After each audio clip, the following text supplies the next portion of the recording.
Hello everyone, hello and welcome to our first episode of Dragon Age, The Search for Anders. I am Simon at Wandering DM. I will be playing Harold, the elf Grey Warden. But first, before we go around the table and introduce the rest of the cast, and while I fiddle around with the obnoxious overlay right there, I just want to thank all of our sponsors, primarily our main sponsor for tonight, Green Ronin Publishing, who made this game. So if you are interested in checking them out, you can Google them, Green Ronin Publishing.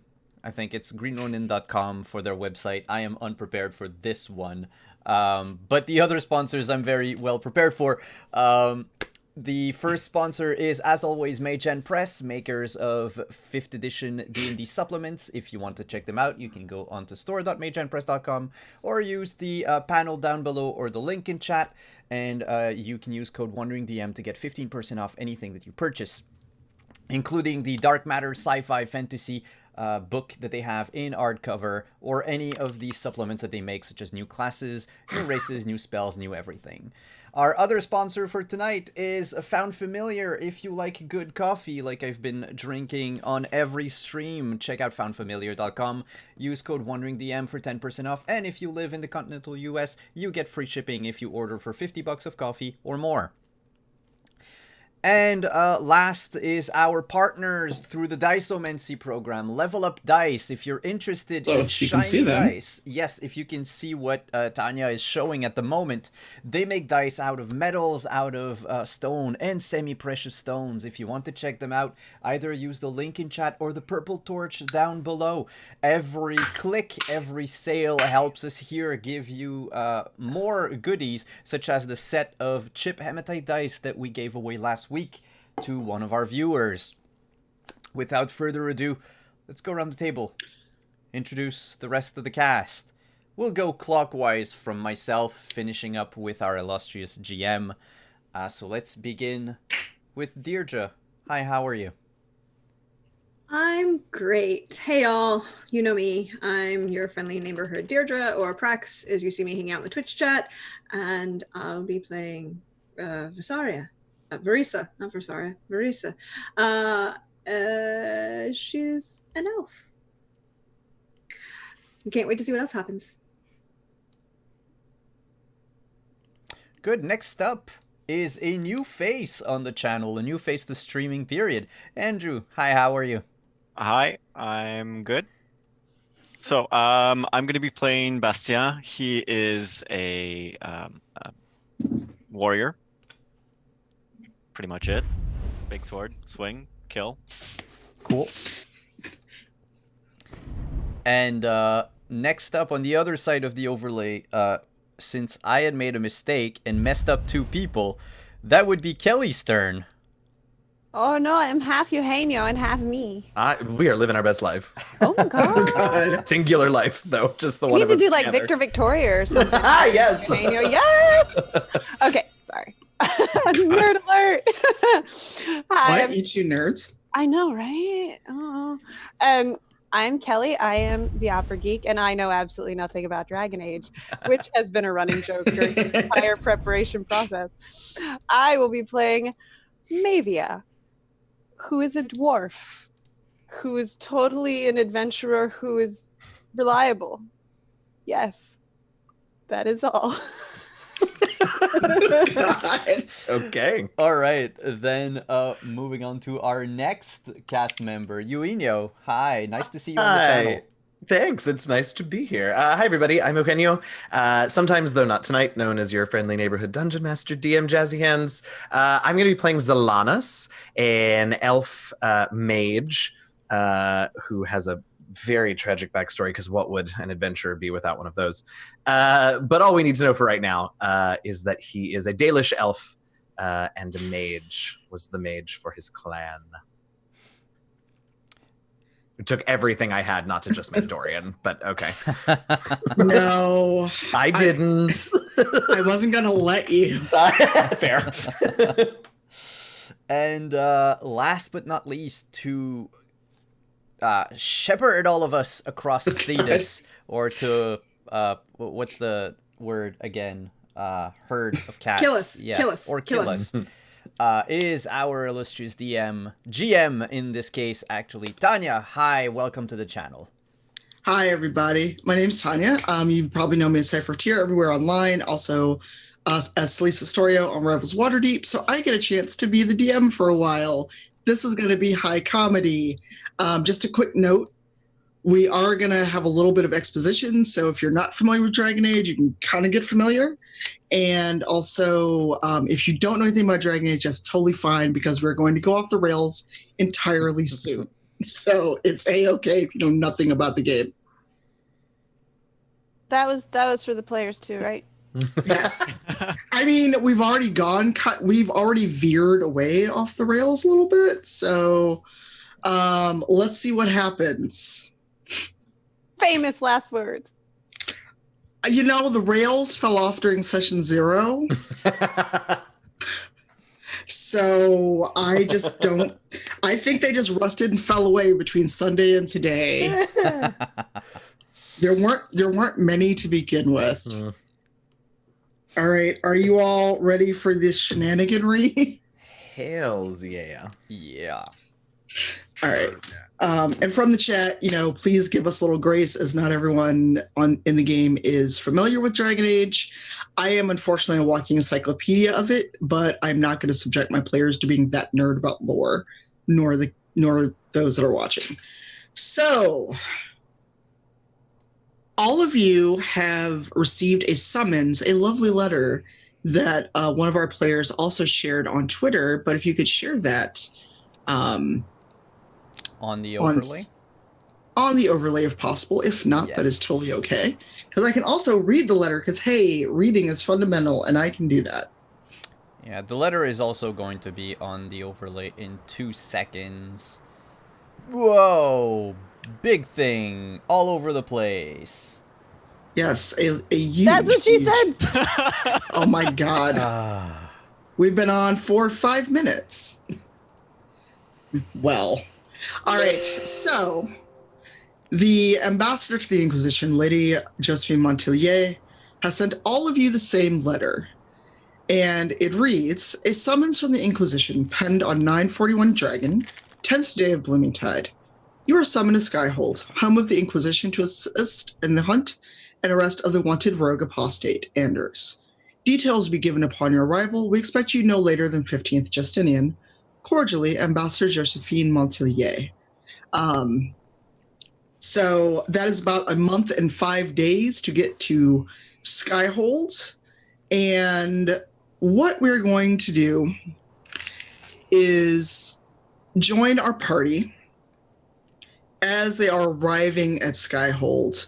And I leave it up to you if you want to all arrive together somehow, or if you are arriving and meet in the hall.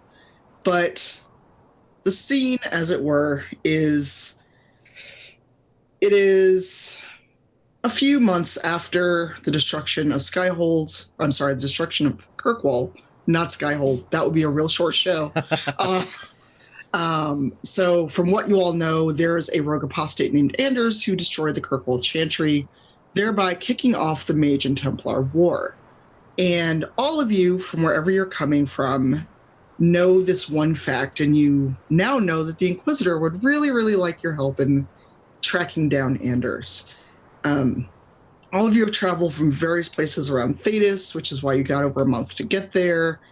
And what I'd like for everyone to do is kind of describe your morning or afternoon arriving in Skyhold, and if you see anyone you know upon arriving. So who wants to go first? Not all at once, y'all. I can. Right? I can. Yes. Yes, please. So Harel is a average built elf, really. He's slender, has some muscle on him, but not too much. Mostly lean muscle. He's wearing the typical Grey Warden uniform, the blue and gray. gambas on with a small plate, and you can hear the sound of his chainmail as he walks up across the bridge to Skyhold proper. He is followed by, and cut me off if you don't want that, he is followed by his pet dragon. So hold on.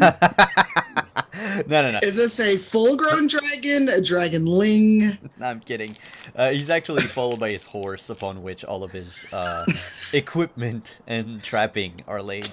On the side of the horse, you can see his shield as well as his sword. He's entering Skyhold basically unarmed.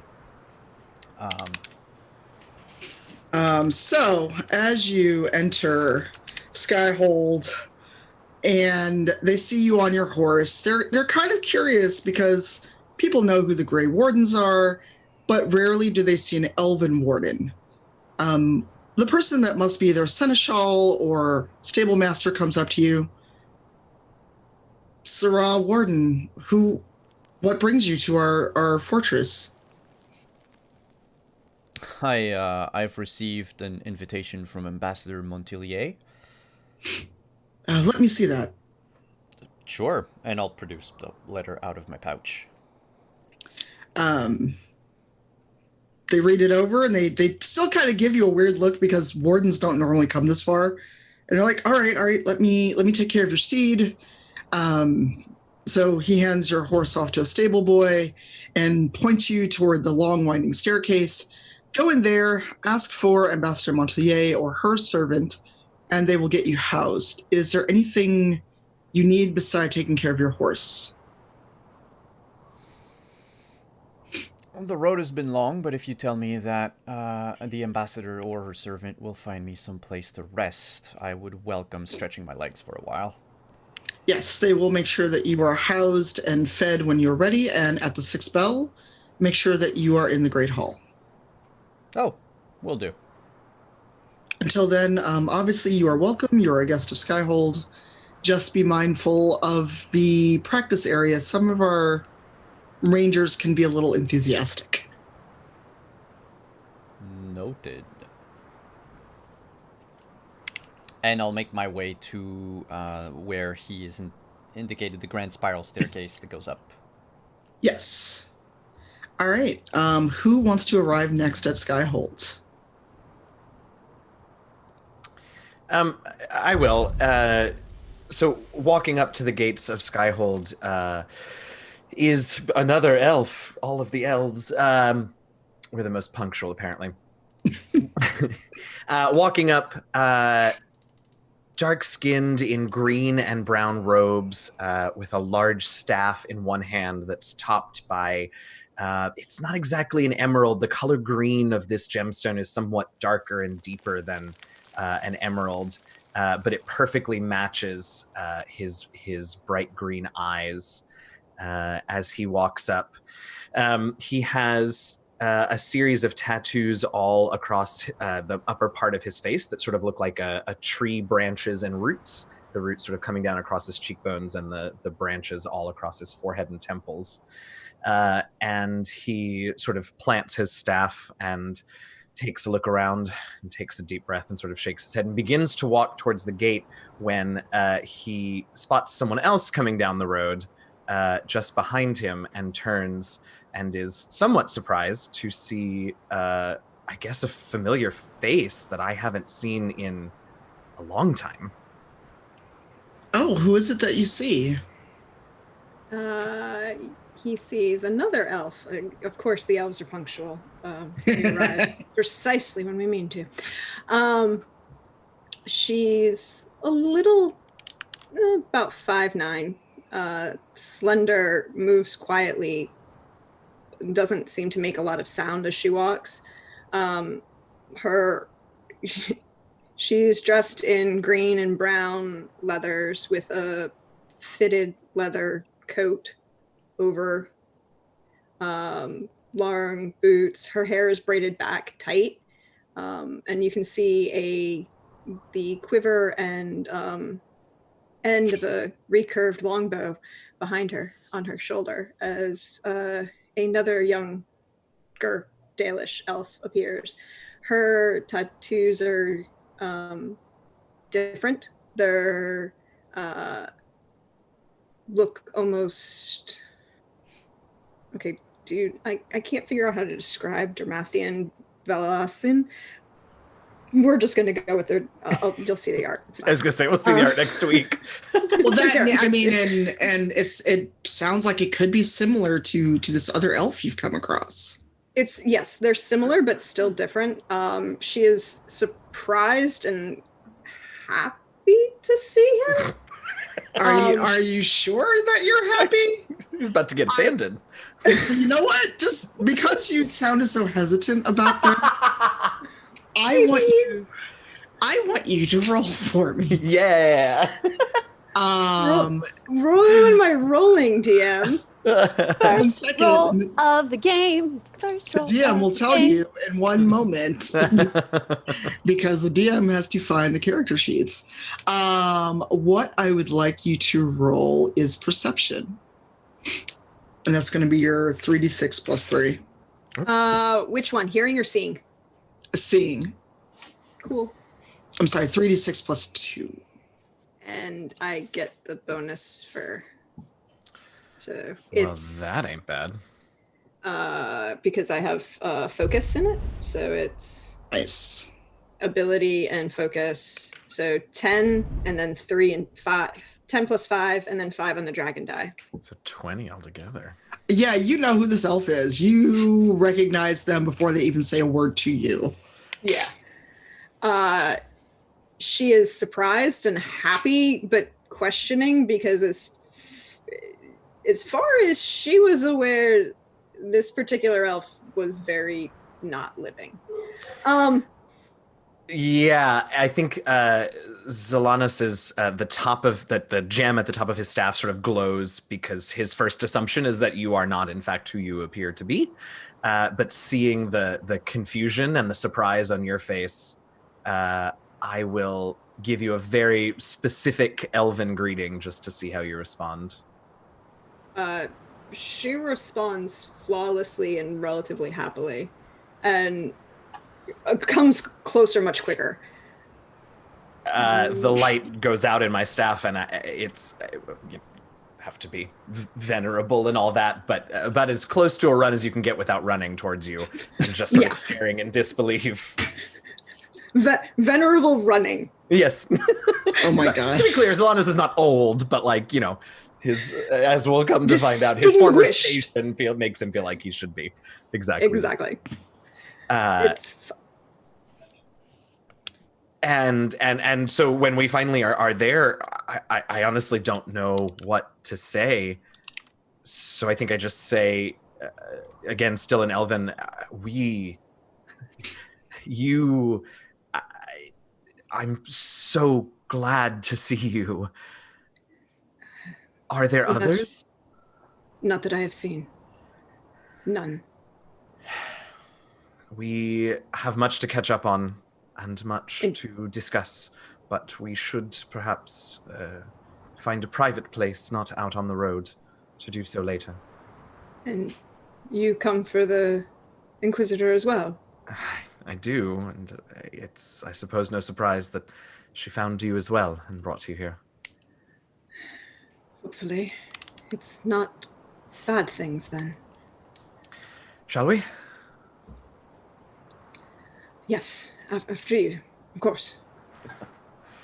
And I will start into Skyhold. And Verisa follows like a half step behind, almost. Her attitude, instead of being, as she was walking up, was more calm on the road, like an adventurer. Now she seems like she is on guard and a little bit more formal, almost. Not as relaxed. All right, so as you cross the bridge into Skyhold, the same person who ran into our first adventurer, it looks up and it's like, is there something going on that no one told me about? Is there a gathering that no one bothered to inform me of I should prepare for? My apologies, sir. All I can tell you is that we were summoned by Ambassador Montillier, and we are here. Have others arrived? Yes, not one of, never mind. There was a elven Grey Warden who showed up. I'm sorry, a Grey Warden who showed up. And it's just strange. We don't normally get Grey Wardens here, but come. I will take your things if there's anything you want me to keep, or you can go directly into Skyhold and show your letter to the ambassador or her servant, and they will take care of you. You are free to roam until the 6th bell, in which we expect you in the Great Hall for dinner. Now, was that a warden, a commander of the guard slip, or a GM slip with the elven Grey Warden? That was the character slip. The character slip. Okay, great. Because so I they won't were say just like, yeah. it was like I wanted him to almost go, there's a lot of you suddenly showing up. I'm like, ooh, no, not going there, not going there. I could feel the, yeah. Okay, great, cool. Yeah, not going there no, at all. So neither will I. I'll just say thank you. I mean, you could. You could. There'll be plenty of time for that later, I have no doubt. Oh, God. Yeah. So I'll just thank him. And I don't know about you, Verisa, but I'll be keeping my things with me. But I appreciate the welcome. I'll be keeping them with me. All right. Then you get a shallow bow and kind of point it toward the stairwell. And that leaves our Kelly and Andrew to arrive. Not it. So I'm going to arrive like riding on the back of like a farmer's cart kind of thing, and just kind of come into the city. So Bastian is a tall, muscular guy. He's a blacksmith. Mm-hmm. And he's got a glaive and a bastard sword strapped under a medium shield on his back, and he's kind of well built. Full head of hair, only a little bit of beard, quite the contrast. And he's going to walk up to this guy who seems to be welcoming people, and he's going to say to him, I'm here for Ambassador Montillier. And he's going to hand a letter to the guy. So the poor unnamed NPC looks at it and goes, so you're number 4. Anyone else showing up that you know of? No, nobody. Like he's kind of like just befuddled and starts mumbling under his breath about no one telling him anything around here. So as he says that, you hear from just beyond the drawbridge, "Come, Pegasus, we are almost there." And you see on a small pony trotting up. Pony is laden with pouches and bags and other such accoutrements. You see a dwarf enter. And she's about, well, you wouldn't know exactly how tall she is because she is on her pony, but she's about 4'10". She's very pale with these big blue eyes and big lashes. Her hair is brown and it's down in braids over her shoulders, and it has little sparkly stones put into it. And she's looking, she's riding with both her hands on her knees. She's not holding the reins, and she's not doing it very well. Okay. But she's making it look good. And she enters under the arch and sits there and is trying desperately not to look like she's gawping at the architecture. But she is. All right. Does Bastien notice this dwarf? Yes. All right. So I leave it up to you two to introduce yourselves, or Bastien, do you want to say hello to this dwarf? Or Kelly, do you want to say hi? Because we don't know your character's name quite yet. So she will, I guess, look sideways since she can't really look down off her pony. at somebody. She will look sideways off her pony and say, I received a letter. I have come at the behest of the ambassador. Yes. My name is Mavia. Was I not expected? You were expected as much as anyone ever tells me anything, Madame Dwarf. So at this point, he doesn't even bother asking for the letter. He just looks at the two of you and is just like, we can take care of your pony if you would like us to, and then take your letter and go into the keep. There have been 3 others who've arrived who have all had the same letter, so I assume this is legitimate. If not, hopefully the Inquisitor won't be having a bad day and take my head off. We don't know. So if you would like, maybe he can take your pony. And Bastien, since you are not writing anything, you can either wait for her or go in by yourself. Which would you like to do? I'm gonna be a gentleman and just wait for her and like motion her forward into the keep. So Mavia will pop down off her horse, pony. I've never played a short character. This is going to be difficult. Pony. And she will walk around to the front and take it by both sides of the bridle and just stare at it. Pegasus. No roofs. Not this time. And then she will hand the reins off to the guard.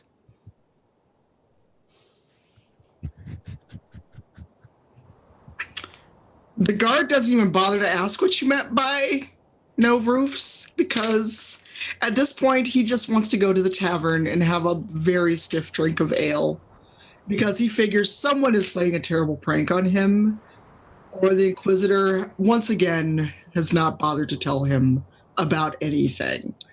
So you're waved on by this very done-in guard, horsemaster, as we will call him, and you both can enter the keep and look for Lady Montelier and or her servant.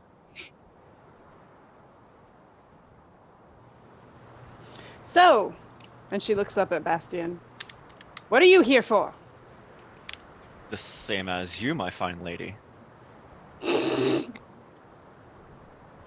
Okay. I can see that. Yes, what are your qualifications for this very important mission?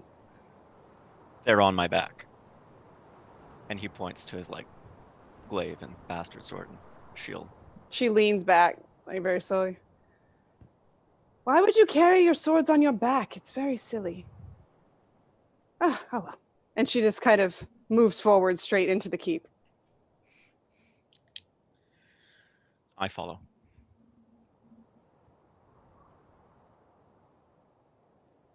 All right. Everyone is given the same spiel about being shown rooms, and you have free reign until the 6th bell. It's about noon right now.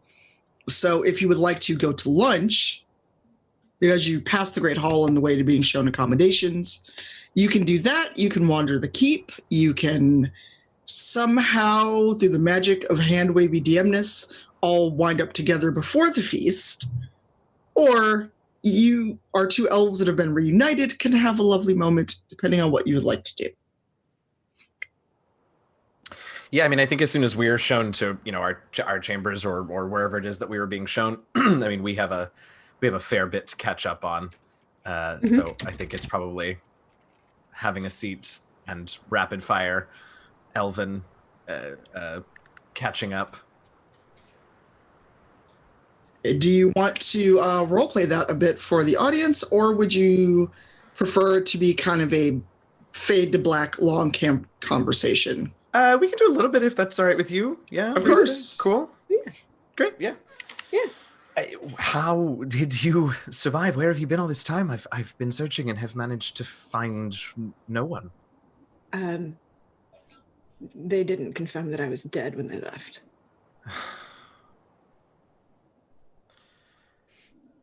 And where have you been? What have you been doing? How have you found yourself here?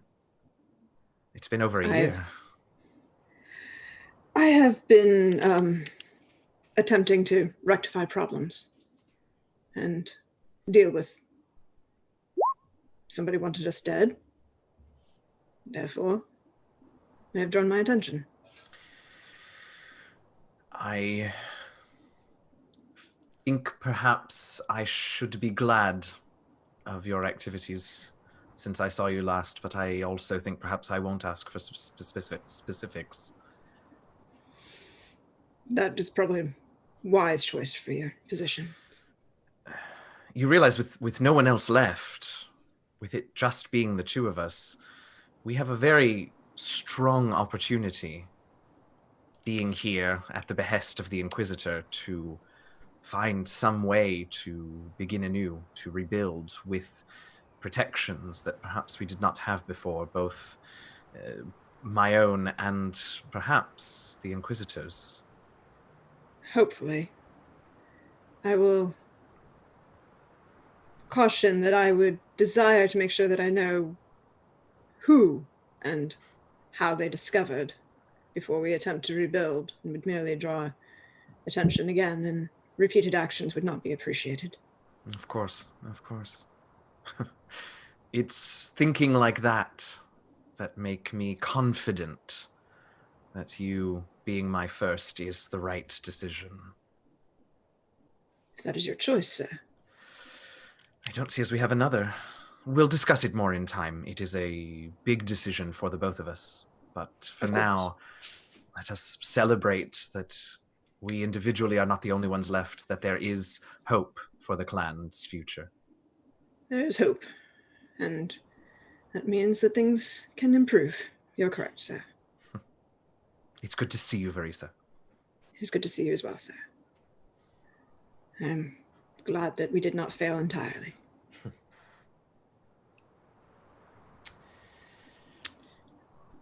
Are you two going to just hang out until dinner? Or are you going to wander about?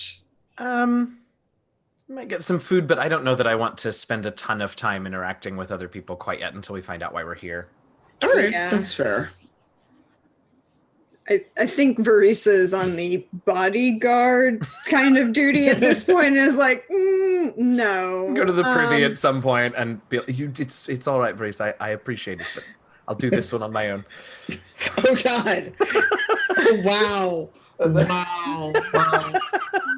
Yes, I'm quite sure you can. You know, scream loudly if they attempt to stab you in the back again. I have no doubt that I will. Wow. Okay. You just hear "oh" from the other side. Oh Lord.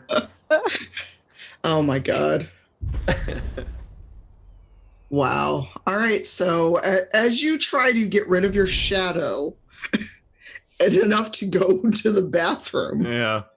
let's go to Bastien and Bastien and Mavia. Are you still kind of hanging out together? Have you split ways? What have you I'm done? going to lunch. Okay. Oh yeah, lunch all the way. Food, bring me Bring you all the foods. all the foods.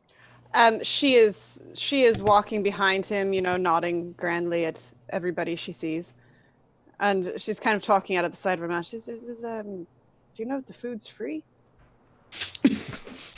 Okay. I mean, it's an important question. It better be. I mean, every other job I've ever taken provided me with food. This one should be no different. Good. That is standard, of course. Totally. This is so awkward. Simon, stop laughing. You laugh. Too late. Too late. Oh.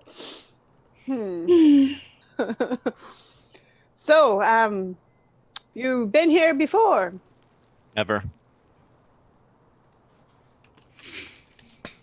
So he just kind of keeps walking by him. You talk much? Nope.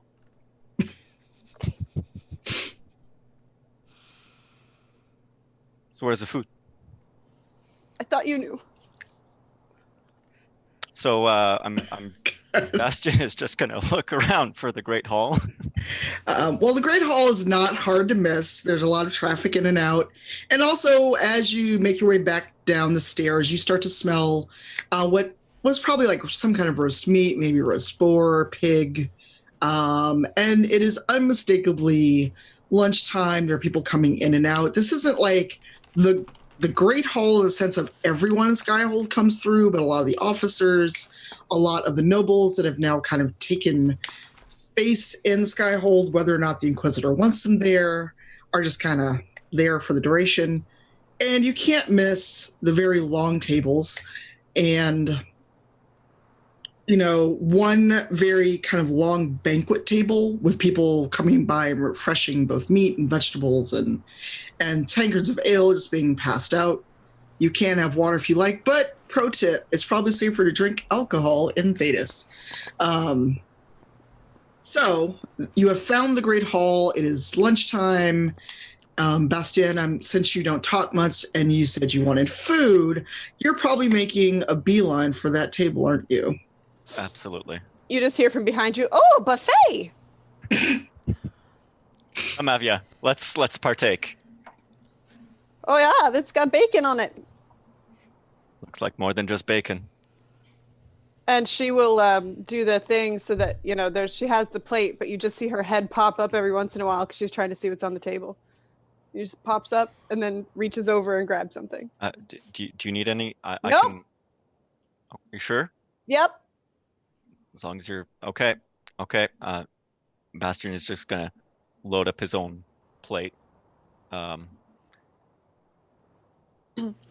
Then we're gonna head over and sit at one of the tables and. Oh yeah. Oh yeah. She's gonna sit there and just kick her feet while she eats, like Yeah. every kid you've ever seen. Oh my God.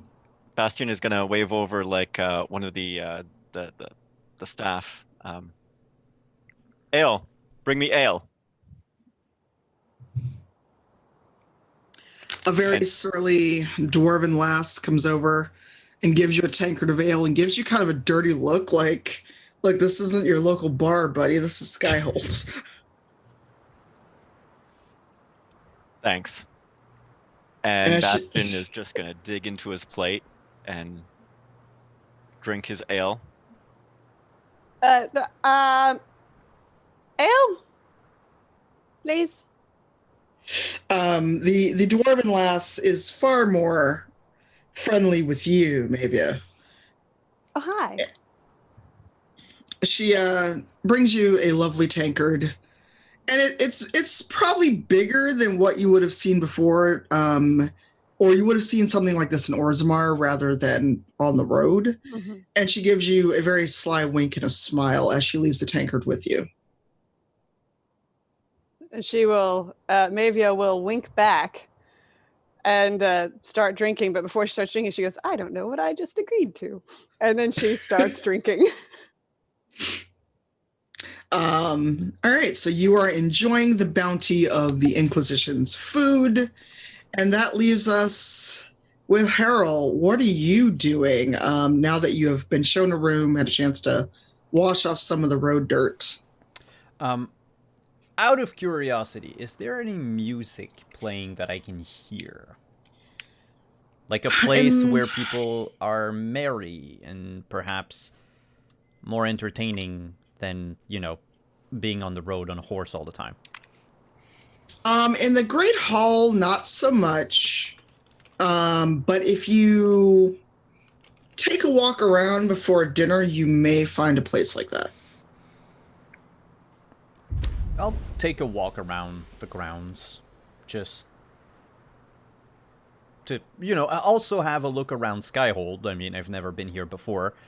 Have we, out of character question, how long ago was the Inquisition created, and have we heard of it if we were in the, like, Ferelden region? if you were in the Ferelden region, especially as a Grey Warden, this is like 6 to 8 months since the Inquisition formed, and you would have heard of it. But where you were traveling from, you knew it existed. You weren't quite sure what exactly the Inquisition did. You've heard all the rumors along the road. But you as a Grey Warden definitely would have heard of it. Okay. So yeah, I'm definitely curious to see like what type of castle did the Inquisition get, and what does it look like? How the military part of him, of Harold, wants to see also like how defendable this place is. Okay. But the fun part of him also wants to see if everyone's stuck up in here. Okay. Give me a military lore roll as you walk around Skyhold. Definitely. So I add all 3 dice, right? Yep. So 9 plus 4, that's 13. Okay, so what you can tell is this fortress has seen some battles. And you're not sure, but a lot of it seems to be old, like really ancient elven ruins that you may have heard of, but never saw any drawings of, never found out much about as you were growing up. But your military background, your training since joining the Wardens and even before, you know that this place is really old and can withstand a lot of fighting. So should a siege come to the Inquisition, you're going to be pretty good if you're in Skyhold. Okay. And what about music? So as you wander around, you start to hear music as one door keeps opening and closing as you walk around the courtyard, and you notice that like some people are kind of stumbling out, and you realize you found the tavern that is in Skyhold. Nice. And that's where a lot more of the soldiers are, a lot more of kind of the common folk that have come to Skyhold for refuge. You see a lot of mages, you see a lot of staffs on people's backs as they are sitting there. The fare is good. It's not as grandiose as what might get served in the Great Hall, but you'll find a good pint and definitely a good meal in here. And you find a bard in one corner with a lute. The music's not super loud, but for a few coins, you will get the bard's attention.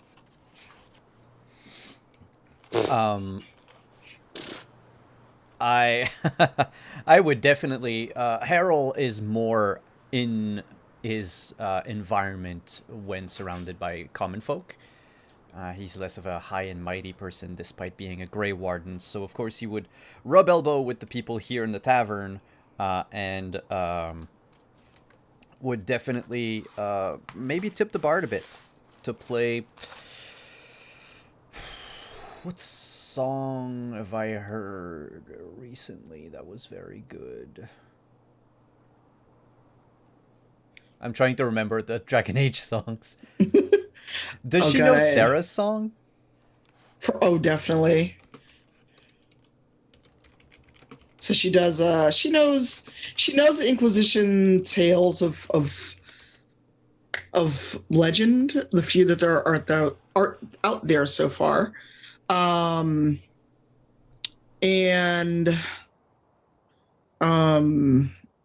If you throw a sovereign or less, or a few silver, the bard will definitely know Sarah's song. Yeah, let's go with 6 silvers. That's all I can afford.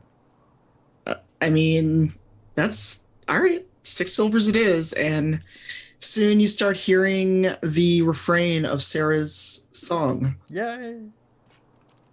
I don't know who she is, but yay! Well, they know who Sarah is, and the bard is like, "You threw some silver in my cup. I'll sing for you, at least for one song."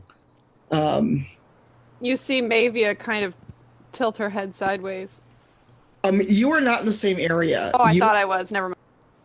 I mean, if you want to leave and go find the tavern after you've eaten your fill. Oh, heck no. I got food. I'm eating food. Food. It's a good thing. All right. Also, I'm gonna see if I can make him talk. All right. Well, for now, Harold, what are you doing now that you have found the tavern and gotten a song?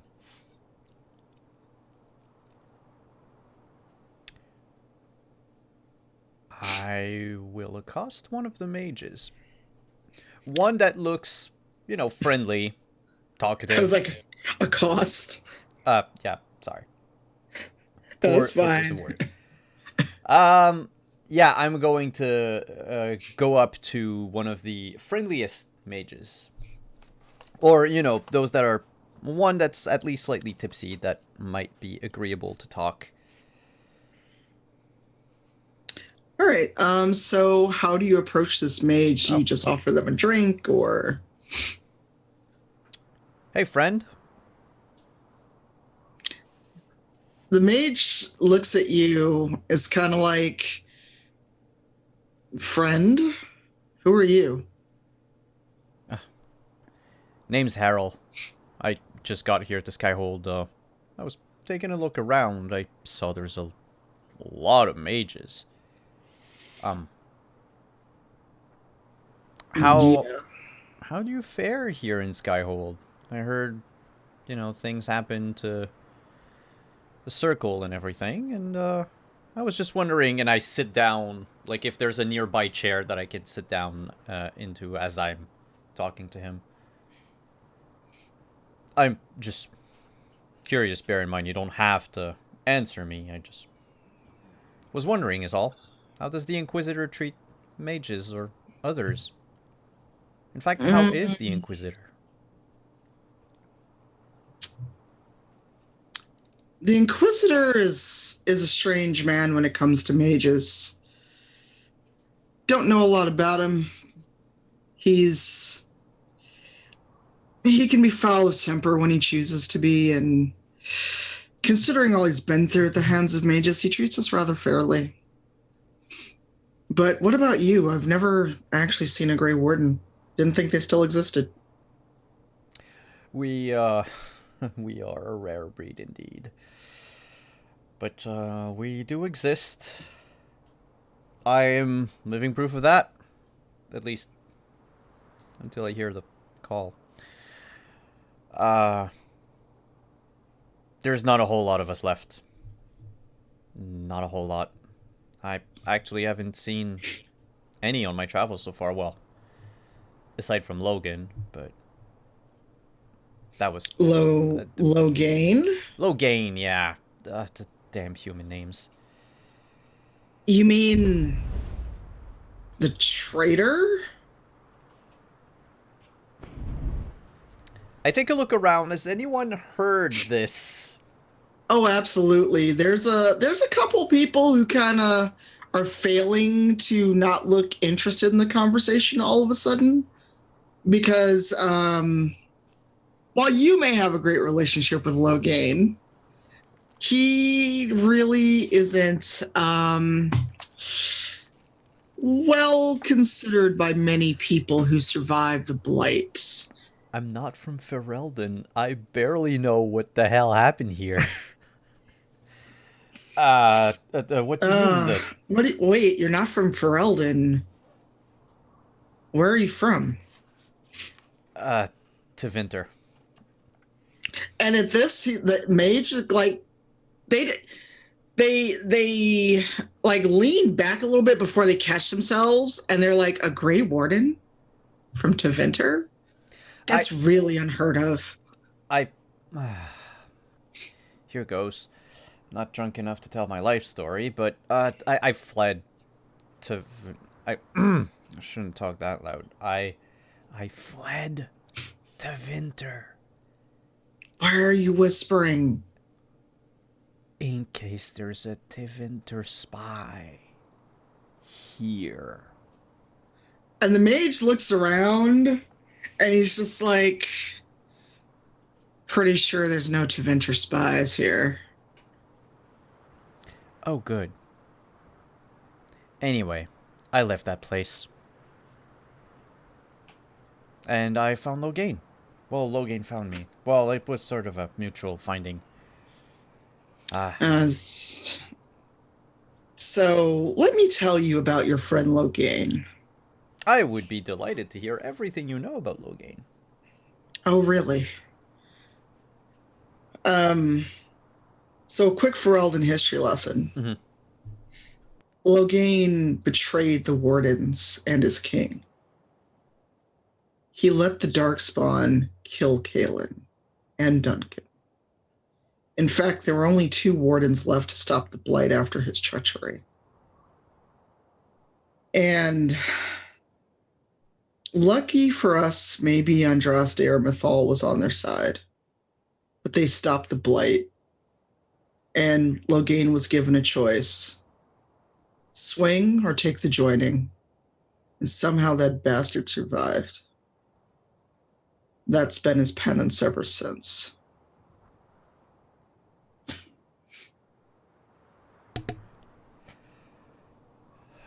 Ah, I see. Yeah. Well, that's not the story he told me. Oh, I'm sure he didn't. What did he tell you? Enlighten me.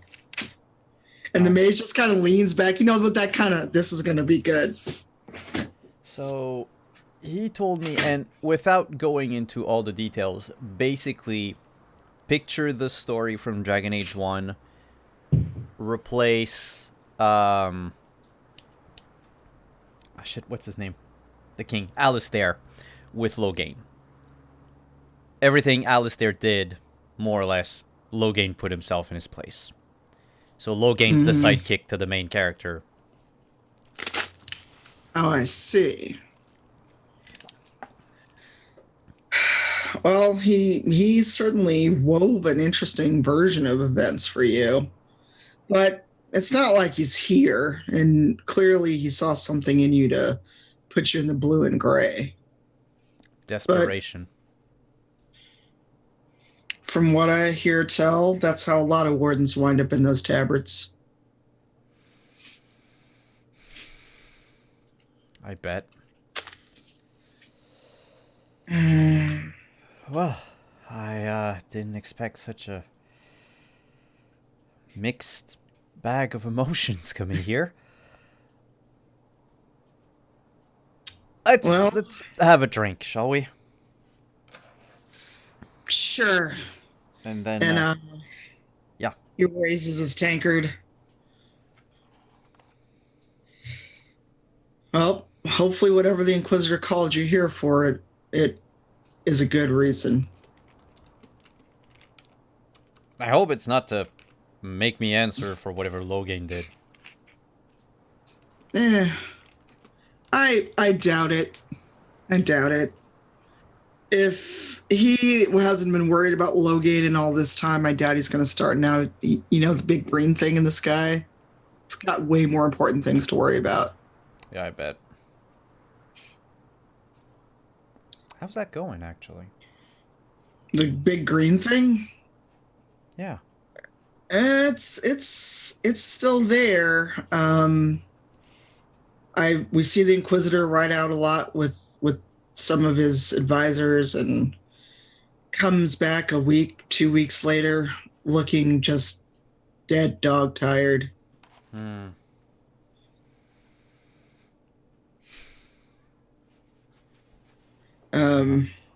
So how did the other wardens treat you? Because, I mean, I'm a mage. I came from a circle, so all we ever heard was Tevinter was like, you know, dancing naked under the moonlight, doing blood magic, sacrificing babies.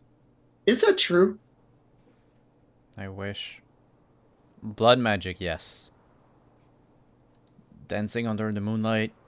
I don't know, maybe the mages, maybe the nobility.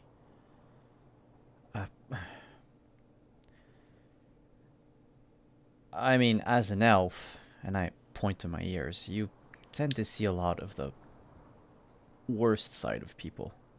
Or, I should say, the true side of people. And, I wouldn't recommend going to Tevinter. Had no plans on it. You know, I had enough of freedom trying to run from the circle after everything went to the void in a handbasket.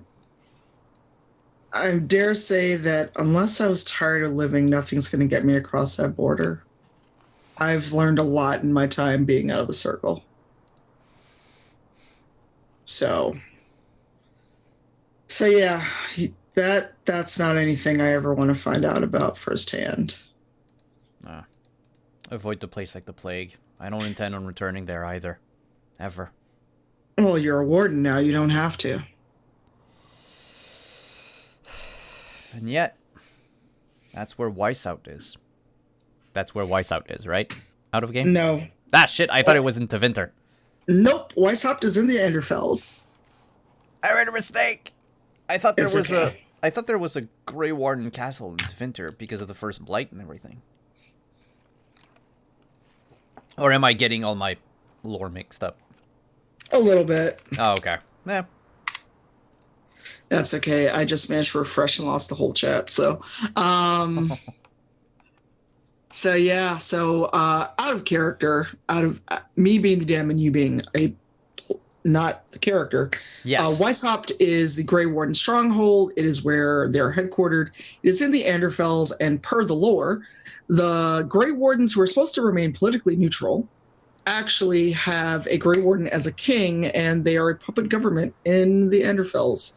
And basically, it's so remote and barren that nobody ever goes there because it's like going to the most barren, broken down place where nothing ever grows because of all the blights. Because somehow they start near the Anderfells all the time. So, Okay.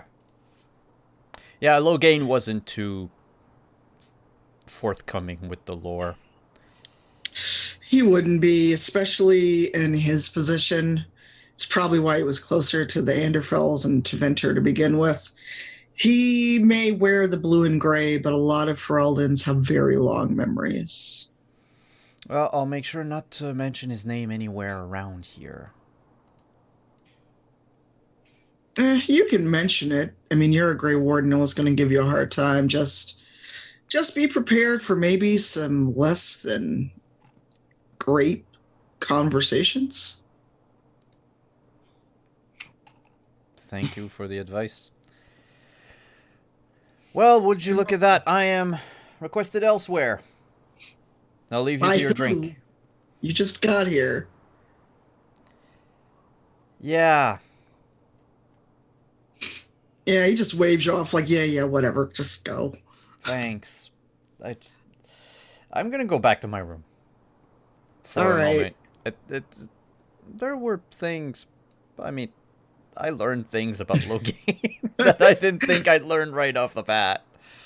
Well, that's what happens when you are friendly to random mages. Yep. See what you get. Thank you, Random Mage, for opening my eyes. Yes, so that random mage didn't pay attention, and you didn't notice it, but a very large Kunari noticed you and was listening very raptly to your conversation. Ah, fuck. You didn't notice him because you were so intent on talking to this mage. Mm-hmm. But the Kunari just made some notes, tucked a scrap of parchment away, and went over and talked to Krem after you wandered away. And you were in such a hurry to leave. So as you go back to your room, that leaves us with the rest of the party with about an hour or so before you need to be present and ready for dinner. What have you been up to while Harold has been getting his heart broken and his hero worship crushed? Womp womp. I think for my part, like I said, just sort of getting ready for the evening, cleaning off the robes, trying to be presentable as possible for the Inquisitor and the Ambassador, but not really venturing out until pretty close to dinner time. Okay, so you're just kind of under lock and key of your shadow, by the way. Yeah. Might have to change her specialization. No, this is hilarious. I love it. You like how he just told her that she was the first? Not asked, just told. Just like you're the first now. Good luck. So you're all that's left, so sorry. A clan of two. Great. She is probably now changing everything to massive threat assessment. She's just like pacing the hall, watching everyone and everything. And trying to figure out, it's like, okay, well, the height of this window means that we could go out this one, but I don't think we can go out that way. Oh, God. We're surrounded by a fuck ton of humans. Wow. It's sweet in its way. It'll be sweet from now. Just Yeah, wait. well. Wait. Just you wait. Uh-huh. Damn it, now Hamilton's in my head and it's my own fault. Mavia and Bastian, what have you been doing beside eating? She would have been talking his ear off. Just idle chatter kind of thing. She's eaten probably about 3 platefuls of food. Oh, wow. Yeah. Bastian, are you giving her the time of day, or are you just politely kind of letting Mavia talk your ear off? Politely letting her talk my ear off. Do either of you actually want to ask questions of the other, or are you just kind of like, oh my God, will this dwarf leave me alone? So she she keeps talking. Have you ever been here before? No, No. Where are you from? I don't really know. What do you mean you don't really know? Like you don't remember? Did you hit your head? Something like that, yeah. How'd It's you hit your fuzzy head? sometimes. Run into the wrong group of people and, they just take a swing. Oh yeah. That's why you shouldn't keep your weapons on your back. You can't reach them that quick. They were technically not even on me. Well, that was your first mistake, friend. I thought I could leave them at the inn. That was very bad. You learn things the hard way some days. I know. So she's sitting here drinking her giant mug of ale. And she, because Kelly just found out something that she didn't know was supposed to be there. So she goes to wipe her mouth off with her sleeve. And as she does so, part under her eye, you see something get revealed when it looks like makeup gets wiped off her face. Oh. I'm not sure if Bastian sees this. It would be what looks like the tail curving end of a tattoo under her eye. Then she just keeps chattering away. So, you got some dirt on your face there. What? Where? Like there. There? Yeah. Ish. A little higher. Yeah, yeah. Can you watch my plate? Sure. And she will grab her pouch that she had sitting on the bench next to her and scuttle off as quick as she can out the dining room. Breathes a huge sigh of relief. Poor Bastian. Wow. Sebastian, now that you have room to breathe and your dwarven friend has run off, what are you doing? I'd like to look around the room and see who's around me, or try to get a sense of the people that are eating, coming in, sitting down, eating, leaving, kind of ignoring the serving people. So what you see as you look around is a very tall, blondish man in armor, and he's got a feathered mantle, and he's looking like kind of frazzled because like every time he signs something, someone else comes by and wants him to sign something else, and the poor man just wants to sit down and eat something. And finally he just like waves the next person away, like, let me eat, like give me 5 minutes. And then not far from him you see what looks like a mage, but you're not quite sure if he's a southern or northern mage because of the way he's dressed. He has dark hair that's kind of hard to see because, you know, it's candles. Even though it's daylight, there's not a lot of light in here. But he is engaged deep in conversation with Ambassador Montelier, who you did get to meet briefly. And they're just chatting away. And then as you look further down, you do see a throne at the end of the row. However, it is empty. And you see just guards at attention. Whoever this Inquisitor is, it does not seem like they are here yet. You do not see a bald elf or an egg. So you've heard of some of the people of the Inquisition, but you don't know exact names. You can't put names to faces. And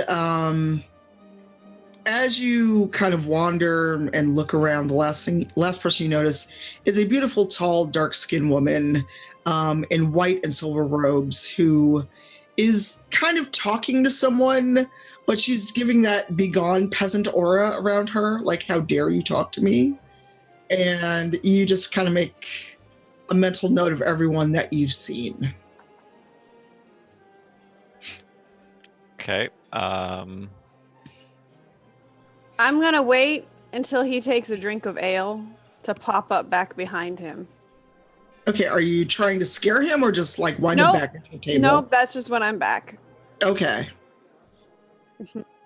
Sebastian, now that you've noticed these people, do you try to approach anyone, and also do you notice that Mavia is back? I noticed that Mavia is back, and I want to approach this this tall blonde dude with the feather mantle. I'd like to find out who he is. If there's somebody walking by me with like a tray or something, like looks like one of the wait staff, I'll like grab them for a second and ask them who that person is. Oh, that is Commander Cullinsraw. Do you not know him? We haven't been acquainted yet. Thank you. They give you a little head bob and then keep going where they were going. There's no time for idle chatter.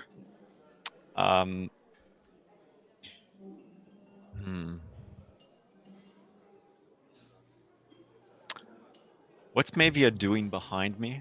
She's just sitting there. She's chewing on a turkey leg and waiting for you. Her face is fine now. Maybe Skin looks perfectly pale again. I see you fixed that little smudge. What smudge? Of course. If Have you'll you excuse tried these me, turkey legs? Have you seen the size of these things? they're quite large and quite good.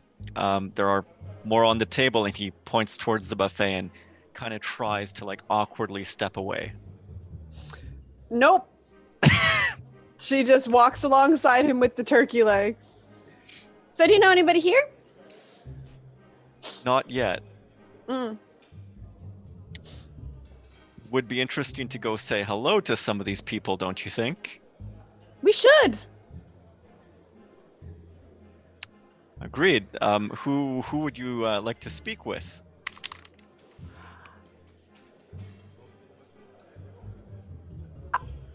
I mean, should we find the Amontillado lady that like called us here? The who? Lady on the letter, Amontillado. Montelier. Yeah. Let's. And Do you I think I, look should ar- put down the turkey leg? it may be better, yes. So she takes like a giant bite and then reluctantly puts it down and like wipes her hand on her pants. Is is I can't look at Tanya's face. so we're gonna go look for Amontillado. Montelier, yes. It's a very fancy name. Exquisite. Everybody here is very fancy. They are. I left my fancy clothes on Pegasus. I thought we should be ready to go at any time Of course. because that's what adventurers do. They do. Hmm. Now, where is Miss Lady Montelier? Lady Montpellier actually emerges out of a side door by where the throne is. And she looks around the hall because she's been informed that all of you are there. Some of you she met. And she looks around and notices Bastien, since Bastien was the one that she did get to see face to face. Ah, Sir Bastien, I see you've made it. I cannot do Josie's accent. Don't even ask me to try. And I also don't want Allegra to materialize in this chat and yell at me if I screw it up. Are you settled? Are you relaxed? Very much so, my lady. Thank you. When shall we gather and discuss what it is you've summoned us here for? Well, first there will be dinner. We are civilized people here in the Inquisition. Of course. And then after dinner, the Inquisitor will meet you in the war room. So you'll get to meet him right after dinner. He's not here right now. He's present, but he is taking meetings. He is a busy man. Okay. Excellent. Have you met Mavia?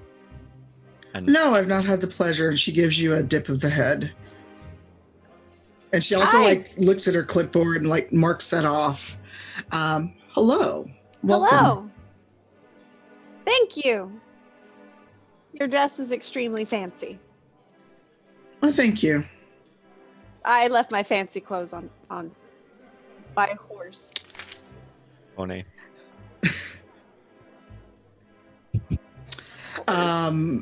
Josephine just smiles, and she does that polite little grin you do when you're like, oh, you're gonna be a handful. It's like, no matter. The Inquisitor doesn't stand on ceremony. You don't need to dress up. Is everything to your liking, or your rooms to your liking? The bed was a little big. I'm not gonna lie. You could do with a couple stairs. We'll see what we can do. We can get something for you to step on before the evening is out. Just, a little something. But no, the food is quite good. Thank you very much. The turkey legs are really well done. You're welcome. The rest of your companions, have you met them? Not yet, my lady. No. All right, well, I've made sure you'll all be seated together at dinner. So make sure that you get a chance to relax. You don't have to dress up for dinner. And if you'd like to return in about a half hour or so, we will get started. So people come in and out. They usually leave food out for a couple hours, but we got a late start today. Our poor seneschal has been run ragged. So enjoy. And if you'd like to just hang around, just be mindful of the servants as they turn the room over for the feast. Otherwise, you hear behind Bastien, hot damn, there's dinner? Yes. Why do you think we wouldn't have dinner? No, I mean, of course there's dinner.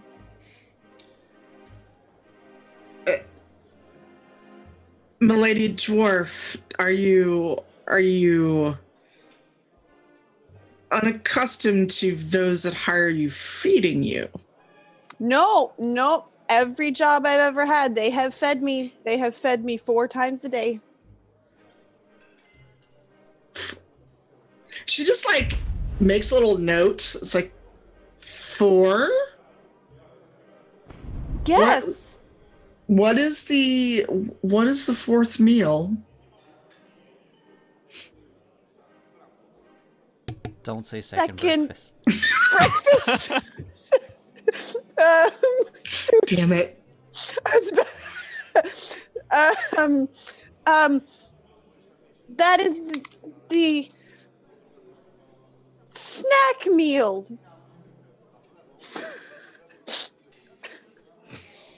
The snack meal. And she composes herself fairly. Because she's a lady and she is an ambassador to the Inquisition. I'll make a note of it. It's usually things that you can like put in your bag if you've got to go do some adventuring, very quickly. You call those rations. Yeah, well, I call them snack meals.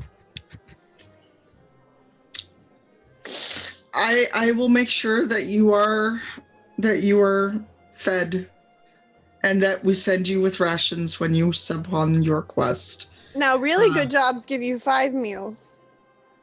And then she just leans down. Don't push it. Okay. Because she's still an Antivan bard. She's not gonna let you get away with it. And she tries to stand her ground for a second, and she's just like, okay. Well, Thank I'll you, see you shortly. my lady. Bastion will excuse himself and go back to his room now. Oh God. All right, and she gives you both a head nod and turns to go to the blonde gentleman that Bastien was trying to talk to, but you'll get a chance to chat with him later.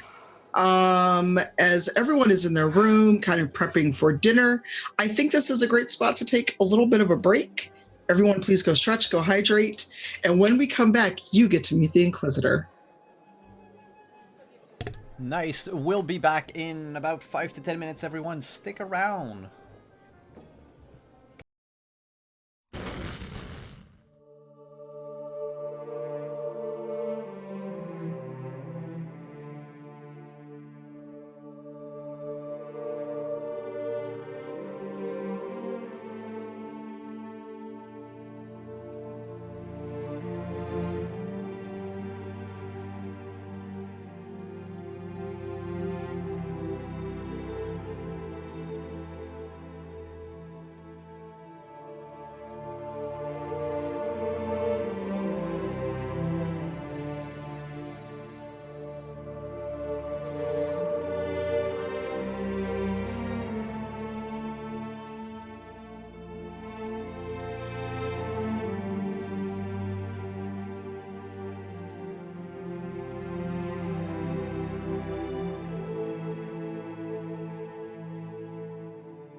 Hello, everyone. We're back. Hello. How's everyone doing? Good. Oh, good. Everything's good. I'm Ready for- alive. we ain't done nothing yet. Wow. I'm alive. I'm alive. I knew you'd get it. And maybe has picked up a Mabari at some point. Uh-huh. Fierce, blinked. that one. We picked up a Mabari and suddenly Listen, but if you have cheese, he's fierce. I mean, I have cheese, but it doesn't help me because I'm in another state. So, as we return from the break, everyone has, gotten cleaned up. They've done what they need to do in terms of stowing their gear and not walking around fully armed to the teeth in Skyhold. You don't need to, unless all of you want to be armed to the teeth, and that will be very weird and will raise suspicion. Teresa's still very Excuse me. armed. Or at least But you have daggers. I was thinking more like Bastien with like 3 weapons and a shield. That's gonna stay upstairs. Don't mind me. I'm just gonna like cut cheese with my bastard sword. You have to have a sharp enough blade, you know? I mean, I'm not gonna make that joke. I'm not gonna make that joke at all. So everyone is seated at the same table. You all kind of see that you have nice little name placards in that same font that your note was sent in, or handwriting, I should say. And this is very different than lunch. It's not the free-for-all. It is very kind of civilized. And you notice some of the people that you saw milling about earlier were also seated at the same table with you. Basically, all of the people kind of close to / seeming to have something to do with the Inquisition are all at this table with you. So you make up one side of the hall, and then just various, they look like nobles, maybe people who hold lands nearby are about. So Lady Montelier walks in. Everyone gets dead quiet because she's the ambassador and she basically runs court, as it were. And she gives you all a respectful nod and kind of glances at Mavia and glances at her clipboard again and just makes a little note and doesn't say anything as she smiles. And she clears her throat, gives Cullen a nod just to be on the lookout because, well, people. I'm sure you're all wondering why you were gathered here today. A lot of you received a summons from the Inquisitor himself. Many of you are part of our lands and holdings. Other of you have come to make a home in Skyhold over the last few months. And as such, we would just like to show some hospitality and show that we are not stodgy, as it were. As you know, the Inquisitor does not stand on ceremony. He is not a man for any of that. Please relax. There'll be plates brought around and wine and ale to your choosing. And as she stops speaking, the door on the the left side, opens up and a very tall elf comes out and looks at Josephine with a nod. He is carrying the largest two-handed sword you have ever seen in your life, any of you. And he is, he looks not annoyed, but you can tell that this is not the place he'd like to be for an evening. He probably would rather be out using that sword, if anything tells you about how he walks. But he stands in front of the throne, gives your group a nod, and then looks at Cullen and Dorian, especially as they are his advisors, and braces himself because he hates public speaking. Welcome. Some of you I've summoned here, and I will speak with you after dinner, but for now, enjoy the Inquisition's hospitality. Some of you may know me, others of you do not. So for those that I'm meeting for the first time, you may call me Fenris. And you notice that there are lyrium lines. Well, actually, take that back. Some of you notice that there are lyrium lines peeking out under his sleeves and on his chin and on his neck. And those of you that are mages definitely feel the pull of the green glowing mark in his hand. So what I would like is reactions from all of you, because I don't know who may have heard of Fenris and who may have not heard of him. I am in shock. Oh? Why is Harold in shock? Do tell. It's like seeing a ghost from a past he would have rather forget. Oh, really? Why would you rather forget this ghost? We were slaves together once. And we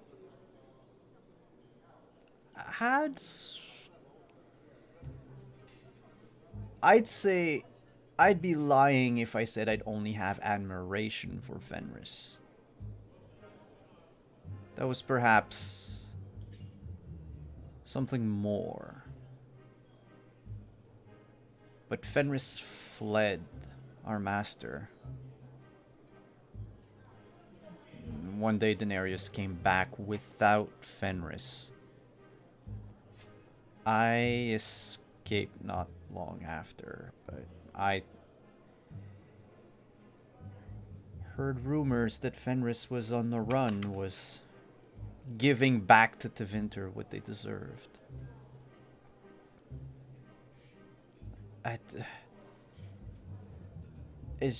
I'm stammering in my seat, just trying to put a word out, lifting a finger, trying to speak or something, but nothing comes out. So you're just Harold. like stunned speechless. Yes. Okay. What did the rest of you do? I can't see that I wouldn't have known at least a little about who the Inquisitor was, but I think with everything else leading up to this moment, I think I sort of just was able to put it aside that he's a mage hunting elf who now has the power of Andraste, some say, but seeing all of those things there in front of me and knowing that, like, in a lot of ways, he is my fledgling Phoenix Reborning clan's sort of a good hope for us to have a chance at rebuilding, and just so many things that I think I sort of like Harel, just sort of, I think maybe my mouth drops open a little bit even and just sort of stare. And Okay. And eyes constantly flicking to the mark, because that I was not expecting, was to be able to feel that so strongly immediately. What about the rest of you? That's a damn big sword. I think Verisa would know Fenris as an elf who was a mage hunter. I don't know if she don't think she was paying enough attention to pay attention to who the actual Inquisitor was. She was a little busy in the last little while. Politics weren't her thing. But she might respect him for his office and have questions now, and see if that and she'd be glancing around the room, seeing if that changed anyone's reaction to who else is sitting at the table. All right. Mavia is trying to reach the ale pitcher. Wow, you're not even impressed. She's trying to reach the ale pitcher. She's looking, and so she's like groping as she's looking, and she kind of leans back to Bassie. She goes, "Do you think he's trying to make up for something with that sword?" I hope not. Huh. And she just pours herself a glass of ale. Pass her the ale pitcher. Thank you. Wow. Bastian, do you have anything else to say beside um admiring his sword?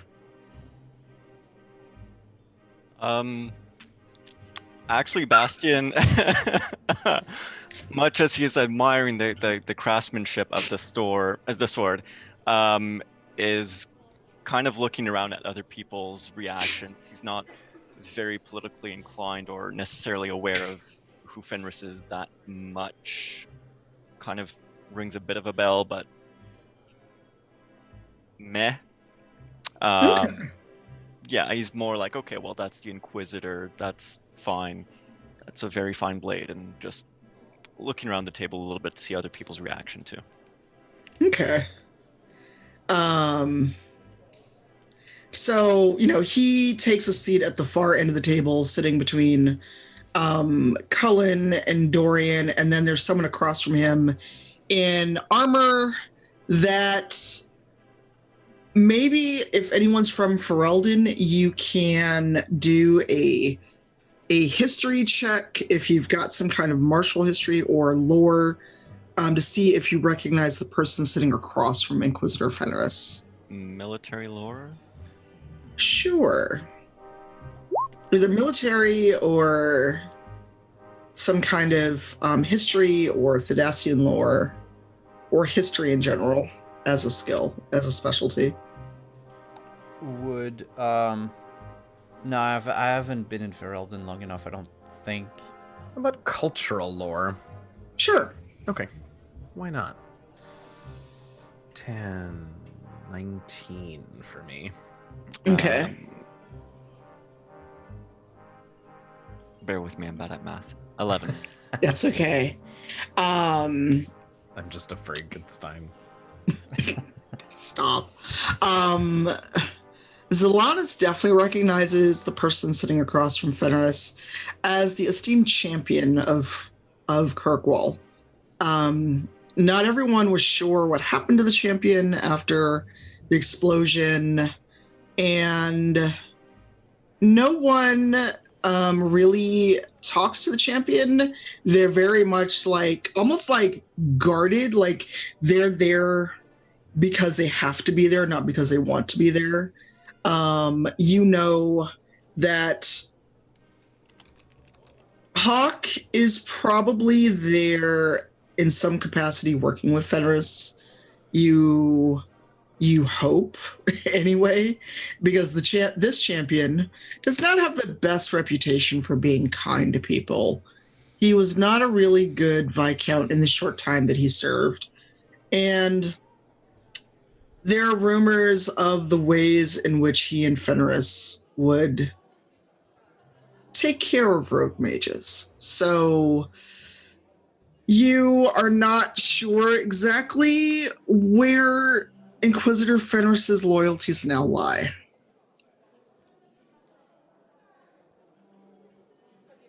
Bastien, you are not quite sure who the person is across from the Inquisitor, but Zalanis, if you want to share that information later, feel free.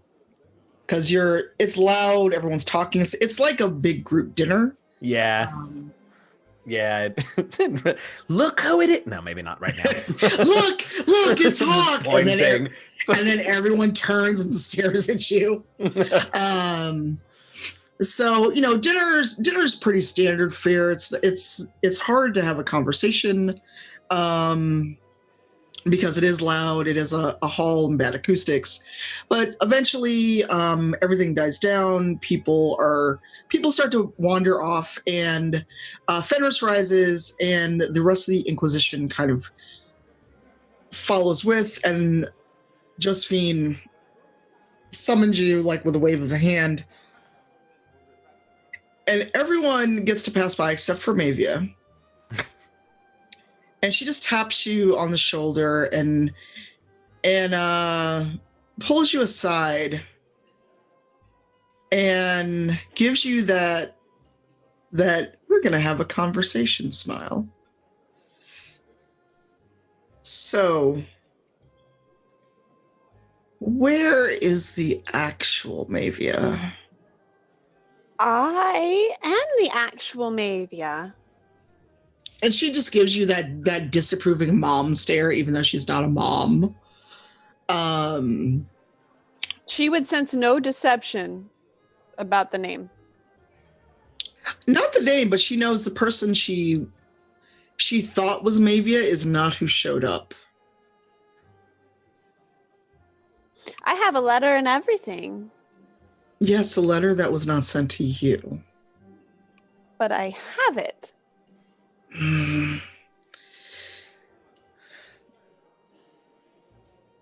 You interest me. Thank you. Well, that's not a good thing. I try to be interesting, so I think maybe it's a success. Not really. Only because this would upset the Inquisitor's plans far too much and cause me no unending amount of paperwork. Will I allow you to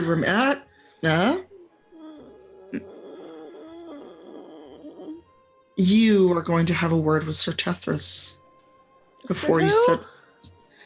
You're not even a good dwarf. Do you not know who Varric Tethras is? Oh, Varric. Yeah. Oh, yeah. No, yeah. I know who that is. Yeah. Who is he? It's a bard. A bard. Yeah. And what is And a Varric's- dwarf. This isn't fair, Tanya. This is perfect, Tanya. Carry on.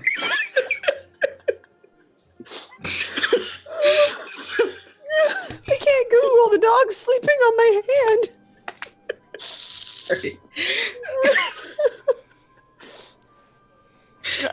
So to get Kelly out of this predicament because there's a dog on her hand, and because I'm not a cruel DM yet. He's it's a only dwarf. the first episode. Yes, we know he's a dwarf. He's a dwarf. I'm keeping my eyes on you, and should you misuse this one chance you have to correct whatever wrong you've done, the Inquisitor himself will pay you a visit, and it'll be a very short one. Do not fuck this up. I take offense that you think I've done something wrong. So Josephine gets into that, if she were in her chambers, hair was down, and she was in her evening dressing gown, she would totally throw a shoe at you. And that chancla, no. Sorry. Oh God, I'm so sorry.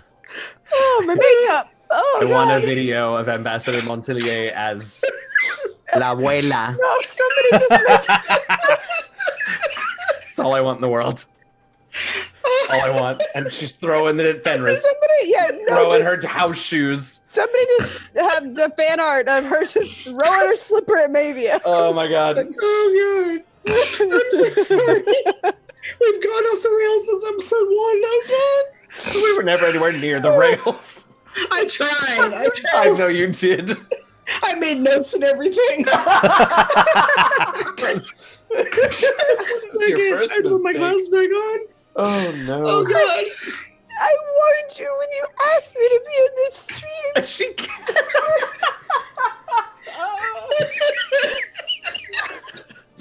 Oh. I'm no good. I'm sorry. I fucked it all up. I'm sorry.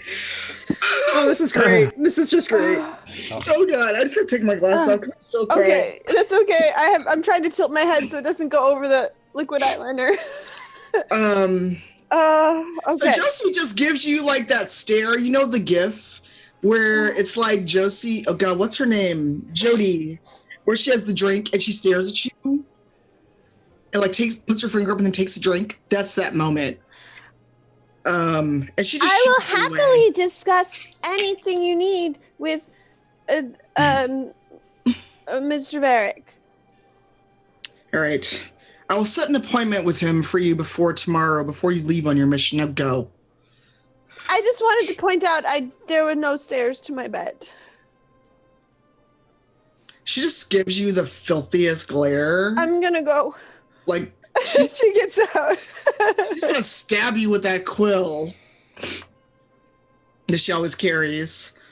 So you scurry in, and you see Fenris is leaning over the war table, and I couldn't find a map of the war table. I will try to get one for next week. He's leaning over it, and he's staring at all of the pins on the map and everything else. And he looks up at Mavia, and like he doesn't say anything. He just gives you kind of a dirty look, like you're late. She kind of skids up to the table. How are you now? Hi. Yeah. Someone get her a chair so she can see the map. She's just like, she's got that thing where it's like the little kid looking over the table, like the Christmas cookies. Like, I go get a stool or a chair for her. okay. And so he's looking around the map, and then once maybe it's settled, it's like, I'm sure you all are wondering what my note was about. And so he's giving all of you kind of appraising looks. Dorian and Cullen and Hawk are all flanking him, and wondering where this is going, because they were not entirely on board with this idea, especially Dorian. But we will have time for that. So he's tapping one of the map pins just restlessly. It's not anywhere he wants you to go. He's just like, all right, like somebody talk. That's Fenris that's doing that? Yeah, so he's like God. He's tapping the map pin that's like over to Venter and looking around the room. Like, I asked you a question. Did I miss a question? Was there a question? He's just like disgusted noise, Fenris. I'm sure you're wondering why I asked all of you here, such a disparate group of people. Not only that, but how you managed to find some of us in order to bring us here. Would you be so kind, Lord Inquisitor, to share the reason for our current gathering? Well, you, Zalanis, and you, Verisa, you're both of the Dales, and you know magics that a human mage would not, but also I would hope that you would help another elf. Do a service to Thetis. It would be our honor, my Lord Inquisitor. And as for doing a favor to another elf, as I've no doubt you already are aware, Verisa and I certainly can't pass up the opportunity to show kindness to those that we hope will show kindness to us in later days. So you want a favor? My Lord Inquisitor, I don't mean to be crass or make this transactional, but must we really discuss our history? We can use all the help we can get. We will assist you regardless, but we will remember as well. And he just kind of leans back and gives you that, is this like kind of a the North will remember look? Zalanis is very stone-faced because honestly, he's not sure. He's still trying to like figure out. He's heard the stories, right? So he's a little nervous, although Dorian's there, but he's a little nervous being a mage in the room. He still like cannot take his eyes off of that mark. Because now, especially now being in closer proximity with him, like it feels like I'm falling into the damn thing. So Fenris like looks at him and actually holds his hand palm upward with the mark in it. Real awkward tries to pretend that I was not staring at his hand while I said everything I just said. No, he waits until you're done talking.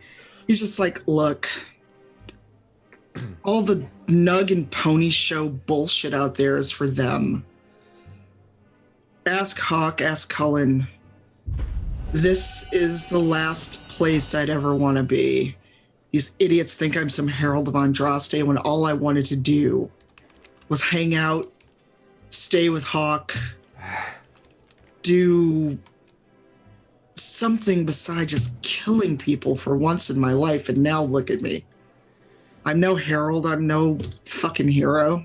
Just be plain with me in this war room, be honest with me. Do you know, my Lord Fenris? Drop the Lord Inquisitor bullshit. We're both elves, just speak plainly.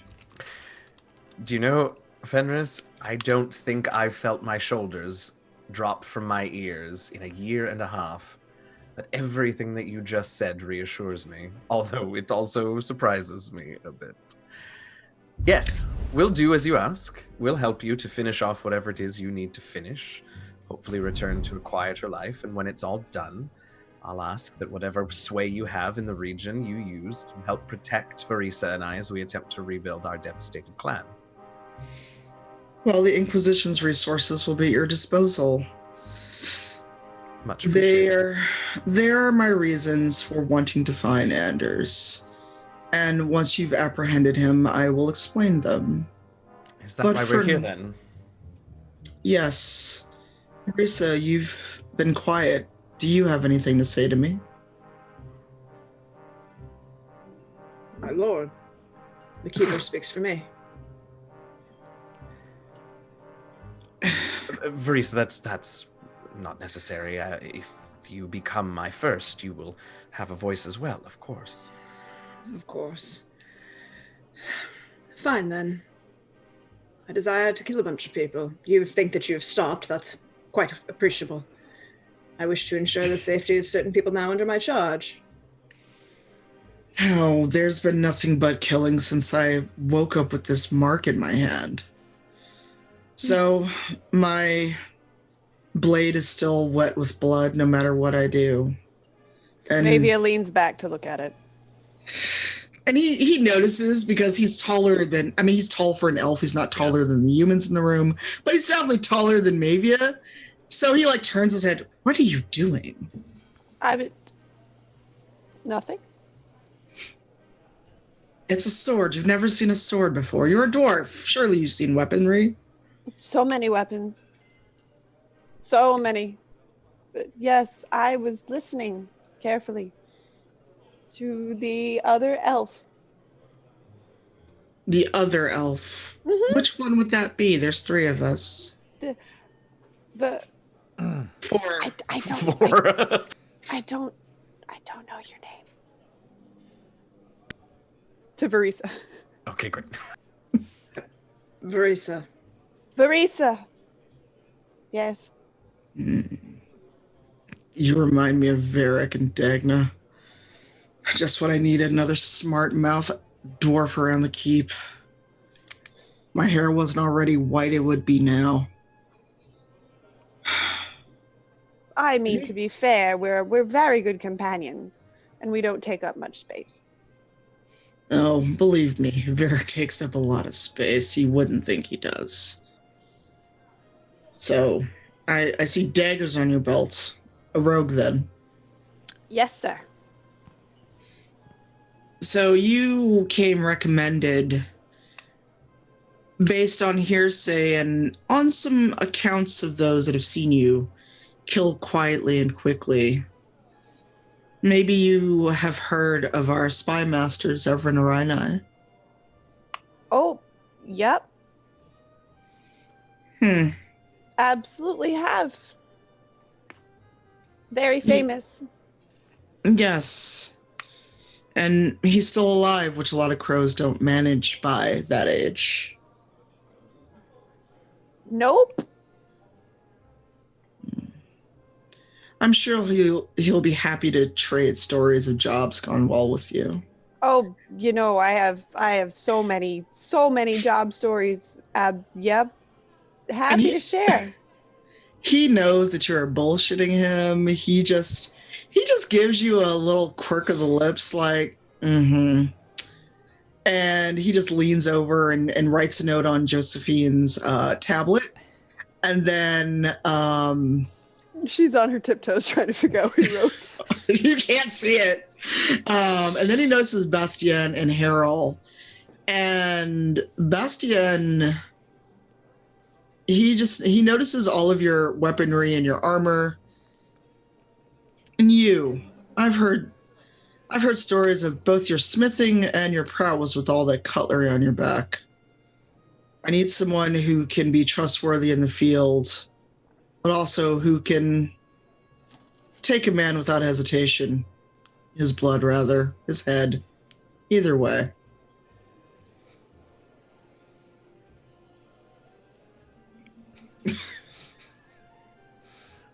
Do you desire the blood to be returned? No. I'm definitely your man.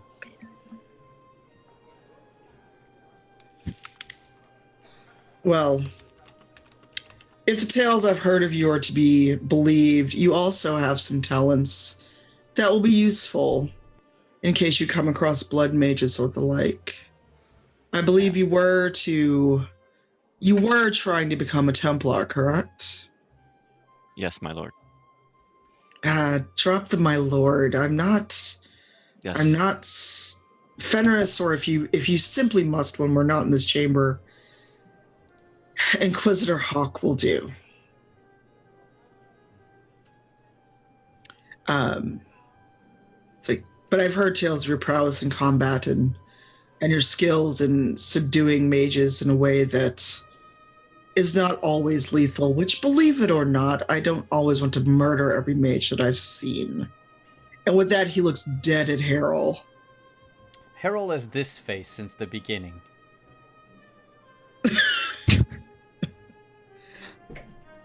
And he kind of like reaches over and like waves a hand in front of your face because you're just like not responding. You live. And Fenris looks to the others like, for many years, yes. I Was thought... there reason to think... Mavia has the look of someone who has sensed drama and is just watching. Don't you recognize me, Fenris? And Fenris is looking at you.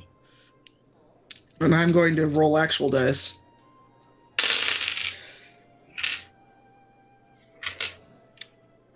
Huh. All right. Keep talking. It's me. Harold. Harold. We... Back in... to winter. I admit it was a few years. I mastered Harold. Daenerys. A name I've not heard in many years. And he comes over to you, and before you can like realize what he's doing, he just grabs your chin and turns your face so you have to look him in the eye. It's like, what do you know about Daenerys? I killed him. You did. You did what I couldn't do. I just fled. I found a way out, and I fled. You were Wait. I was always what? The better of us. Better. Not really. I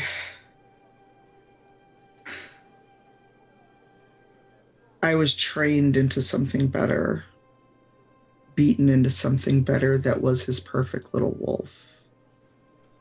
These markings are not what I thought they were, not what I wanted. I'm no hero to anyone. He lets you go and takes a step back, and he keeps staring at you. And then you realize the moment he remembers you. And he's just like, Hawk has never seen him look this way because his memories have not been great, even years after getting the markings. and working to regain them, even after killing Daenerys and dealing with vengeance not being what he thought it would be. He reaches out and puts a hand on your shoulder. How I didn't know that it was you. I was calling just a Grey Warden of Tevinter that would be of use to tracking him down. You can almost hear Harold's heart break a little. Oh. He regains his composure. He says, Grey Warden, yes. That's how I fled. The best way to... The only way I had to get out of Daenerys' leash was to undergo the joining, to be conscripted in the Grey Wardens, to trade one master for another, one that is less demanding. And Fenris is actually a little choked up because when he has that flare of recognition and remembers you, it's not that he wanted to use you, Harold, or even that he wanted to use a Grey Warden. He wanted someone of Tevinter, but he's having a moment of deep remorse as he remembers your time together in Tevinter and the fact that you were one of the few people kind to him, not just as another slave, but as another elf, and that you brought him meals at risk to yourself and made sure that he had water when Hadriana was cruel to him. He drops his head a little bit and says, just low enough for you to hear as an elf intervene, I'm sorry, you don't have to do this if you don't want to. I will reply softly, I now want to do this more than anything. We will talk before you set out on your mission. And once you've found Anders, I will come join you in the field. And his whole demeanor has just changed because it was like a gut punch to have those memories come back to him, and he was not expecting it.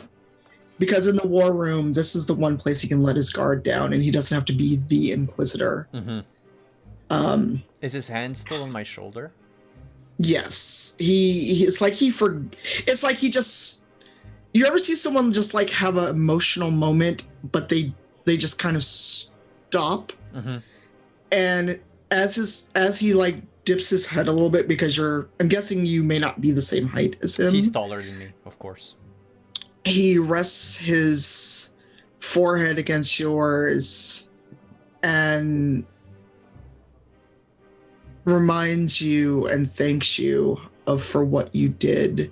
Very quietly intervene, and if any of the other elves in the party know Tavine and were close enough, they might be able to hear it, but it's a hard moment for him. And then he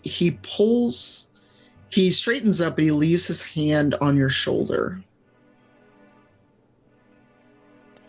I'll put mine on his. And then I'll just... Oh, yeah, go ahead. No, you go ahead. I was going to say I'm just going to lock eyes with him for a moment, nod subtly, and then let go of his hand on my shoulder and clear my throat. And he lets go and backs away slowly and takes a minute to compose himself. Sorry for that. Today's been a day I didn't expect. But before we adjourn, and he looks at the map and he points at Crestwood I don't know if I gave you a map for Crestwood or not. If not, I will find one before next week. Yeah, I can probably Google one real quick while you're talking. Yeah. You said, what's the name of it? Crosswood? Crestwood. Crestwood, alright. Excuse me. No problem. He finds a map. He points at the map in there. There's a warden outpost that we think he may have stopped by. He may not be there still. But those that would speak with Inquisition scouts said that there has been activity in this warden outpost, which is strange because a lot of the wardens have gone to ground except for one that is in our group. And now that I think about it, he didn't come to dinner. Quick question. Yes. I walked the grounds of Skyhold earlier before going to the tavern, right? Yeah. Did I sense any warden? Any blight? Knowing that my senses reach out to 30 yards away. You should have if there was a warden around besides you. Oh, there's another warden. Yes, Warden Blackwall. He's been with us for about a month or so. Huh. We recruited him out of the field.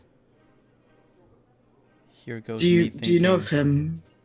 Well, I looked to Fenris with a little smirk and I say, I thought I was the only one, but Really? I didn't feel anything. I must have missed them. Tomorrow after breakfast, let's take a walk. I find this curious. That with the summoning of another warden, he wouldn't be here to meet his brother in arms. Maybe he didn't know about it? No, for as long as he claims he's been a warden, I feel he would have known you were here. Ah. And he suddenly was very busy at the feast tonight. I find myself in need of a new mentor. In the wardens, anyway. Mine was less than stellar, apparently. Well, I've been told more than once, and he gives Hawk a little smirk. Sometimes the worst heartbreak is meeting your heroes.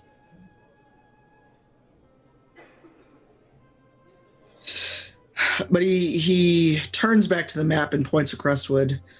Tomorrow, after breakfast and after everyone has gotten equipped, ride out for Crestwood and let me know what you find. And he nods to Bull and to the others. In case you did not get a chance to talk to them earlier, Cullen is the commander of the Inquisition's forces. He can muster up anyone to go with you if you so choose, or send scouts to you, in addition to Scout Harding, who is out in the field as we speak, but she knows of your recruitment. And Cullen gives you all a respectful nod with kind of a dirty look to Zalanas, because he knows what you have on your back as a staff. No one stopped me yet.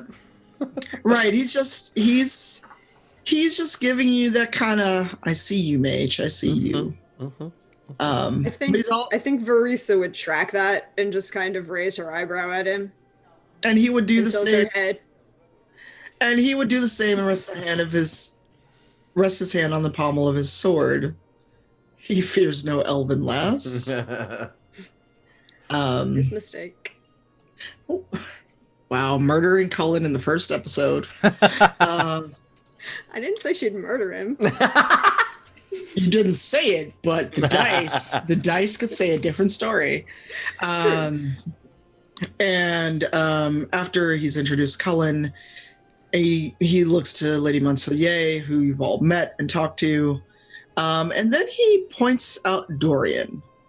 And for all that you've heard about Fenris being a mage killer and mage hunter, he does not seem upset to have Dorian around. Like Dorian Pavis, Altus of the Imperium, Varantium, etc., and all the other titles he likes to give out when he's introduced. He is, for lack of a better word, a member of the Inquisition. He did save us at Haven, so I'm giving him a chance to prove he's not like the rest of our countrymen. And he turns aside so Dorian can greet all of you. Do any of you want to greet Dorian or Cullen? I'll greet Cullen, but I'm eyeing Dorian. Oh yeah, that's gonna be a thing. I definitely would like to greet Dorian, and well, let's start there before I start peppering him with questions. So how do you greet Dorian? I want to know. Well, the first question, I guess, is do I know who he is? I mean, beyond the introduction that Fenris just gave us, have I heard of him? I guess it depends on whether you've paid any attention out of the Imperium or not. But unless the name Pavis has traveled around Daler circles, he would not make an impression on you. Yeah, I'm not sure that it would have, so I'm not sure that he did. But you do know that he's a mage because he's clearly got a staff and you can sense magic about him. Sure. Well, ultimately, I want to ask him about the mark, so I will just politely give a sort of generic greeting. It's a pleasure to meet the Altist of Tevinter. Dorian, was it? Yes, Dorian Pavis of House Pavis. And he gives a respectful nod, noticing the staff on your back. And he gives a bow to Harold, but is very aware of the dirty look he got. Tell me, Dorian, what have you managed to learn or ascertain about Fenris's mark? He himself has said it's not, in fact, the favor of Andraste, but what is it? And Dorian kind of glances at you, then looks at Fenris, kind of like he's right there. Yes. And Fenris just folds his arms and looks at you like, literally, I'm right here. I mean, no offense, Fenris, but you seemed, well, to be frank, rather disinterested in your position, and I assumed that looking into the deeper truths about the mark and its origins were not your primary concern. Well, seeing as how it's attached to my hand, I can't really ignore it as much as I'd like to. But from what Dorian tells me, it's attached to the same large rift in the sky.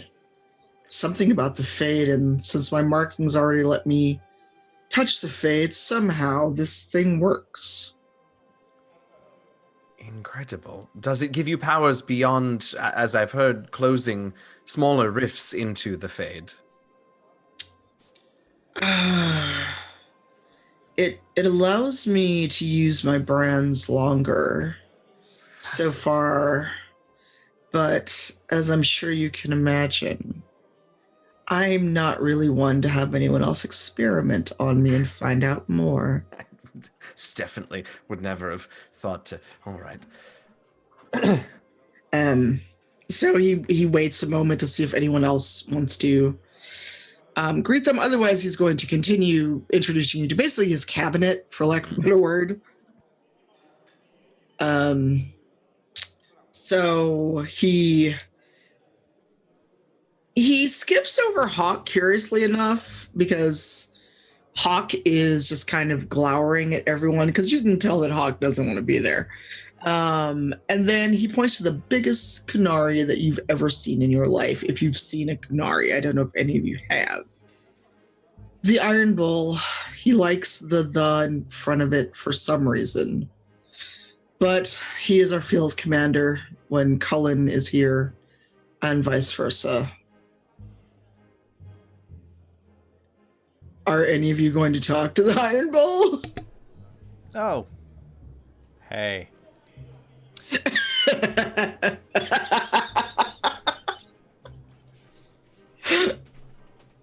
For my sake, does he have any interesting weaponry or anything on him? The Iron Bull carries a battle axe that's probably bigger than you are, because Yeah. Iron Bull is about 7 or 8 feet tall, if I remember correctly. The Iron Bull is Kunari are massive. And just remind me really quick, because I started giggling. Who was that was like, "Hey, how you doing?" Hey. Me. Okay. So he gives you the once over. Hey. You're tall. I am a Canary. I can see. You're not bad for an elf. Thanks. And he just chuckles. He's like, "You can thank me later." Mavia has walked up and she's like doing the same kind of thing she did to Bastian, where she's kind of walking around and then looking and then like leaning back and trying to see further up. And he kind of like leans down, like not leans, but he turns his head. And some of you probably, if you're close enough, have to duck from his horns, because he's got massive bull horns and is wearing an eye patch. And I don't remember which eye it's on. I'll have to look. It's on his left eye because Kelly just looked it up.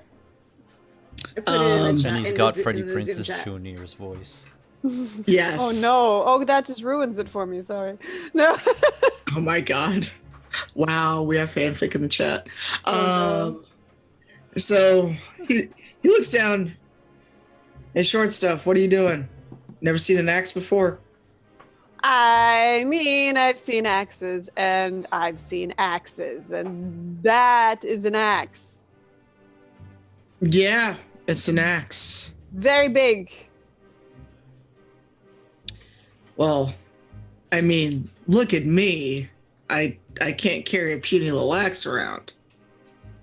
I mean, do you still have the eye?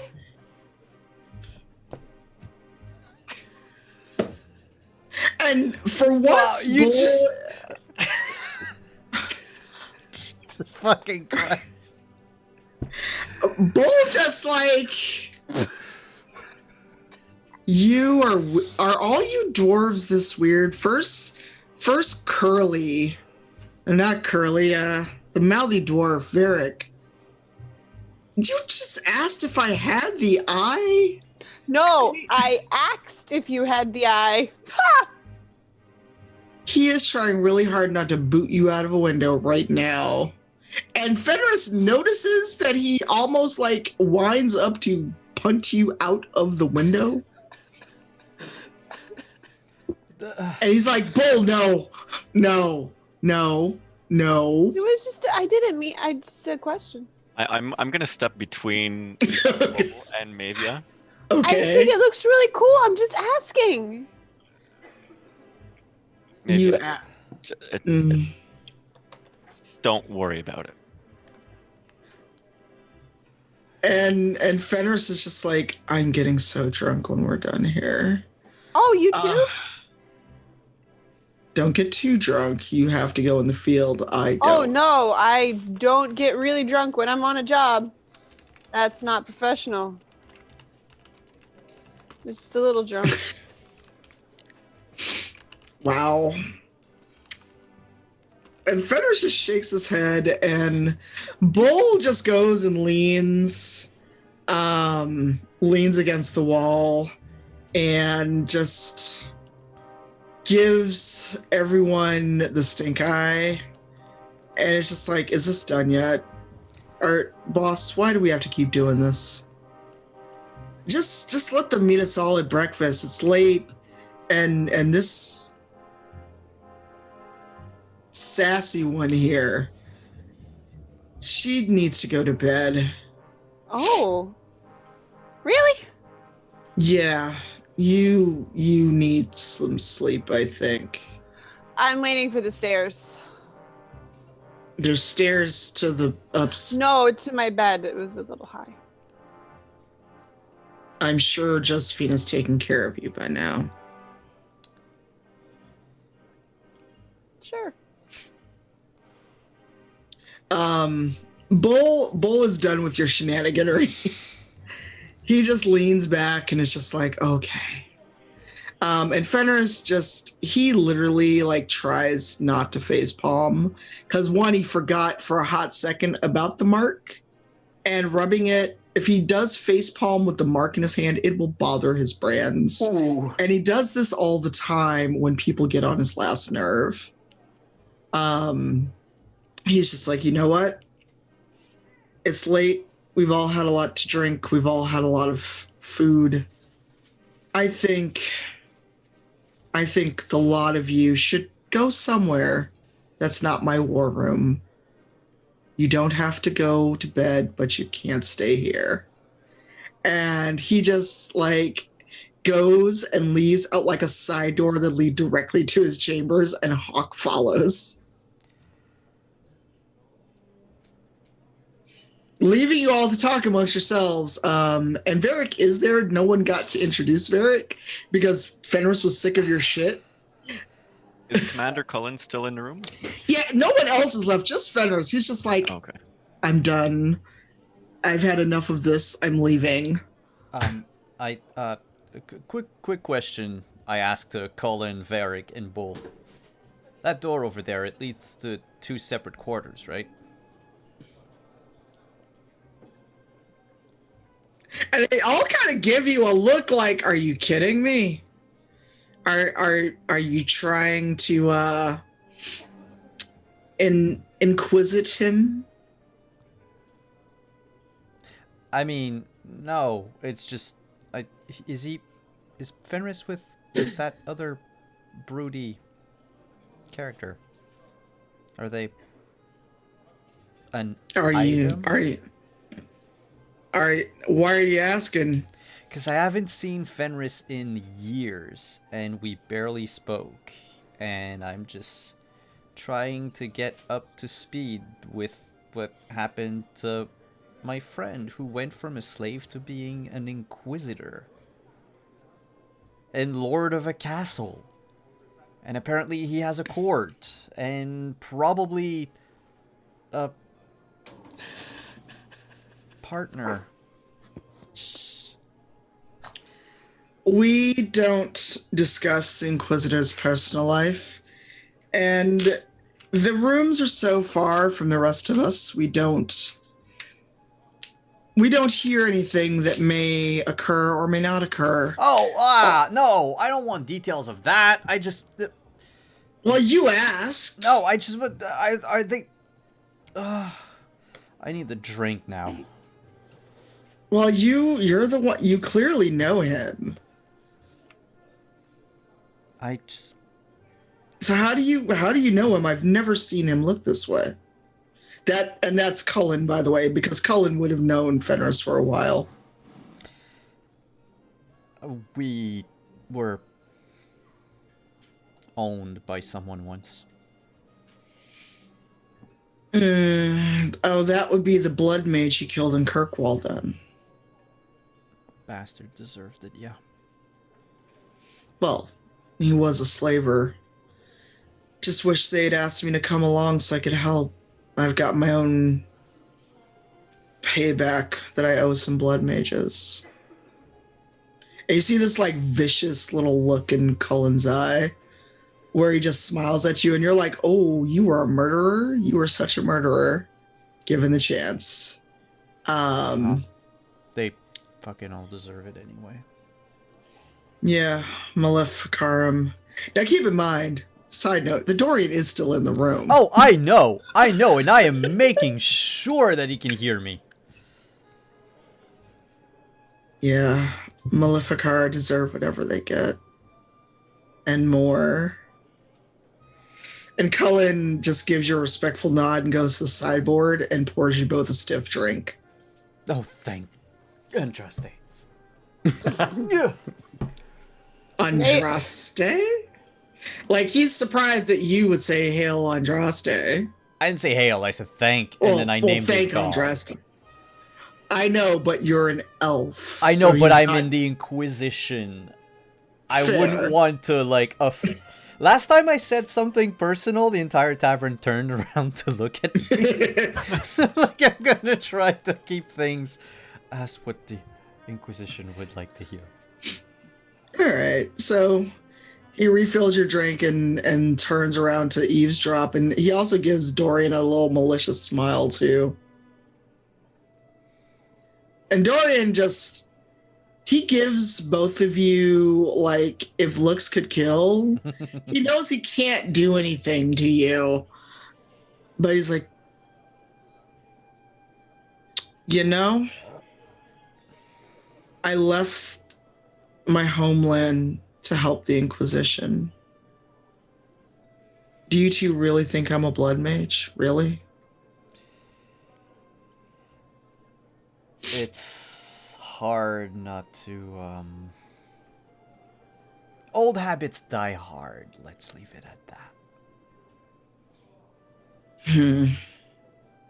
Well, if those old habits keep coming back, I can erase them for you. And with that, Dorian flounces out of the room in a very, I'm bothered, but I'm trying not to let you see that I'm bothered way. But he leaves and the door slams behind him, leaving just Varric, Cullen, and Bull. And Harold and Cullen are deep in their cups right now. So what would the rest of you like to do to kind of wrap up your first day in Skyhold? Would Mavia have noticed Varric? Oh, absolutely. Okay, And he because noticed her, too. she's trying to keep the Iron Bull between her and Varric. She's trying to hide. I mean, Bull's huge. You could hide behind him. Yeah. But Varric, And I'm Varric's trying to apologize to him at the same time. I'm like, I really didn't mean anything by it. I say that just comes out of my mouth. I don't know. I'm really sorry. And she gives him the biggest puppy dog eyes. He just looks at her and is like, that won't work on me. I mean, half the folks in my crew try to do that when they've been out at the tavern all night. That doesn't work on me.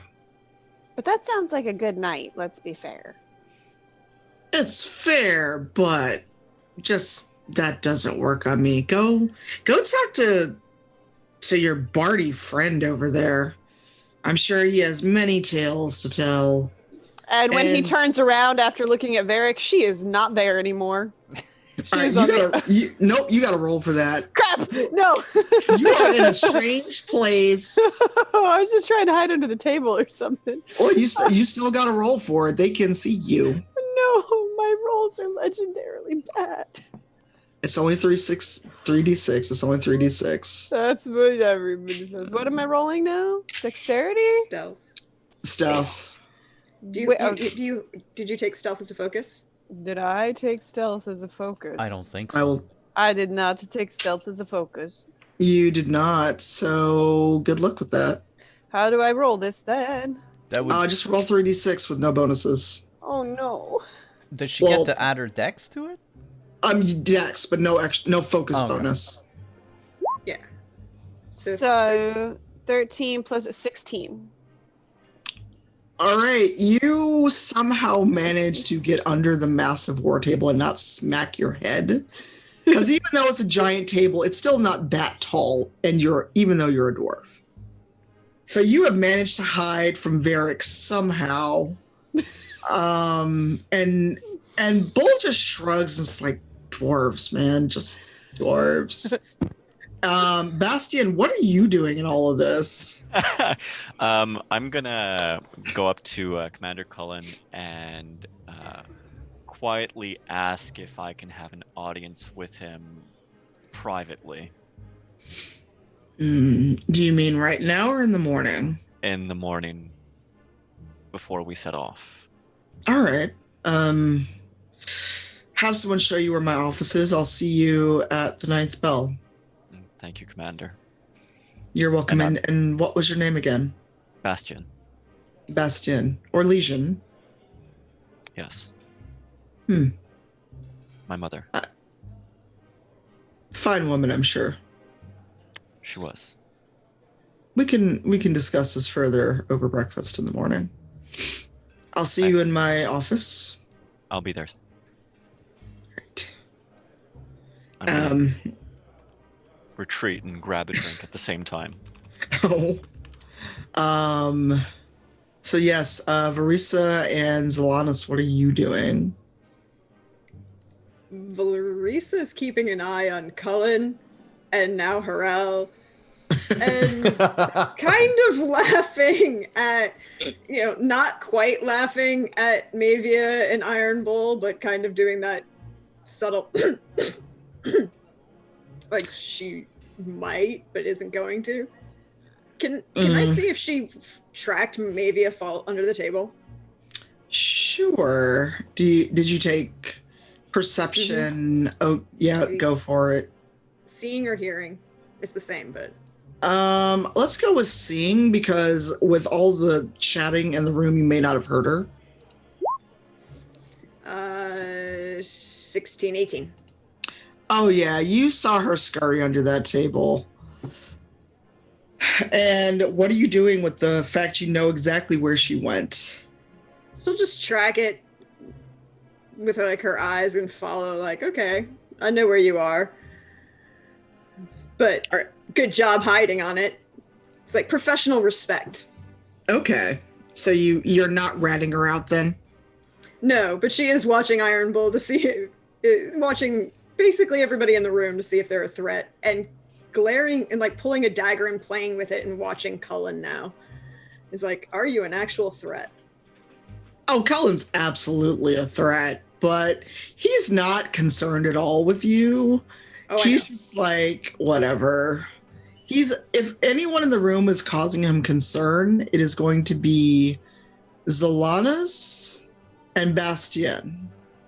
And Bastion, just because another fighter, he's going to be watching you. And Zelanis is a mage, you can't help it. So the evening progresses with all of you chatting amongst each other. And Varric never got to meet this random dwarf that everyone has told him about, that they think he would love. I have an appointment with him tomorrow. Right, but he was hoping to meet you in the Inquisitor's war room, but... Me or the other dwarf that this was supposed to be? That is a GM secret until next week. Oh, crap. See, you must see what you did. You did that all to yourself, Kelly. But yeah, the evening winds down. Everyone kind of parts ways and goes back to their rooms with the plan to meet in the Great Hall, except for Bastien. You're going to go meet with Cullen. Mm-hmm. And cut briefly to Fenris pacing around in his quarters. And Hawk, despite what everyone thinks, is actually not warming his bed at the moment. Hawk is there as a little bit of home and to keep him from becoming a tyrant. Because even when everything went to pieces in Kirkwall, Hawk was his constant. So he's pacing around, seeing Harold, and remembering him has thrown him way off. Not that he ever expected it. He thought the wardens would just be good to help and good to have, and someone from Tevinter who knows the ways of mages and maybe blood mages, because he doesn't know what Anders has turned to since he has left their group and run away post Kirkwall. He is just pacing like a caged animal. Is like, of all the people that could have wound up here from that summons, why someone from my past? Why Hawk? And Hawk doesn't know what to tell him. He's just sitting in like a chair at Fenris's desk, and it's like, our lives are weird. You've known this since we met up in Kirkwall. He's like, but what deity have I offended for my life to wind up like this? These fools think I'm some herald of Andraste. I'm not. I'm an escaped slave that got real lucky. I wasn't even supposed to get away from Daenerys, but I mean, you know the whole story. You were there for part of it. I have to make this right. I have to make sure that whatever happens, that they don't come to harm because I asked for their help. And Hawk's like, I know that despite what everyone thinks of you, you're a good man. You could have walked off. You could have left Cassandra.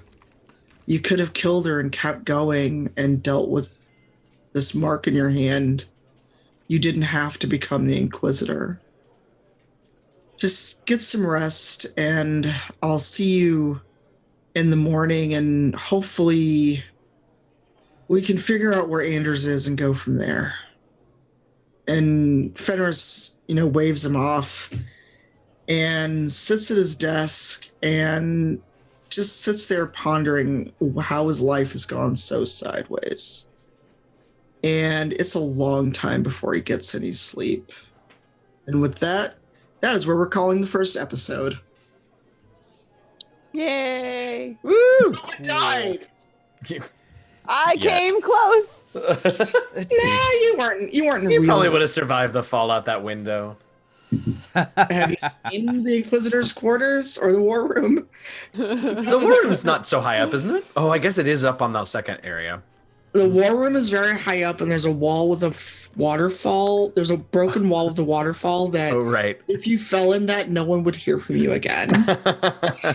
You just hear her tossed out the window. You just hear worth it.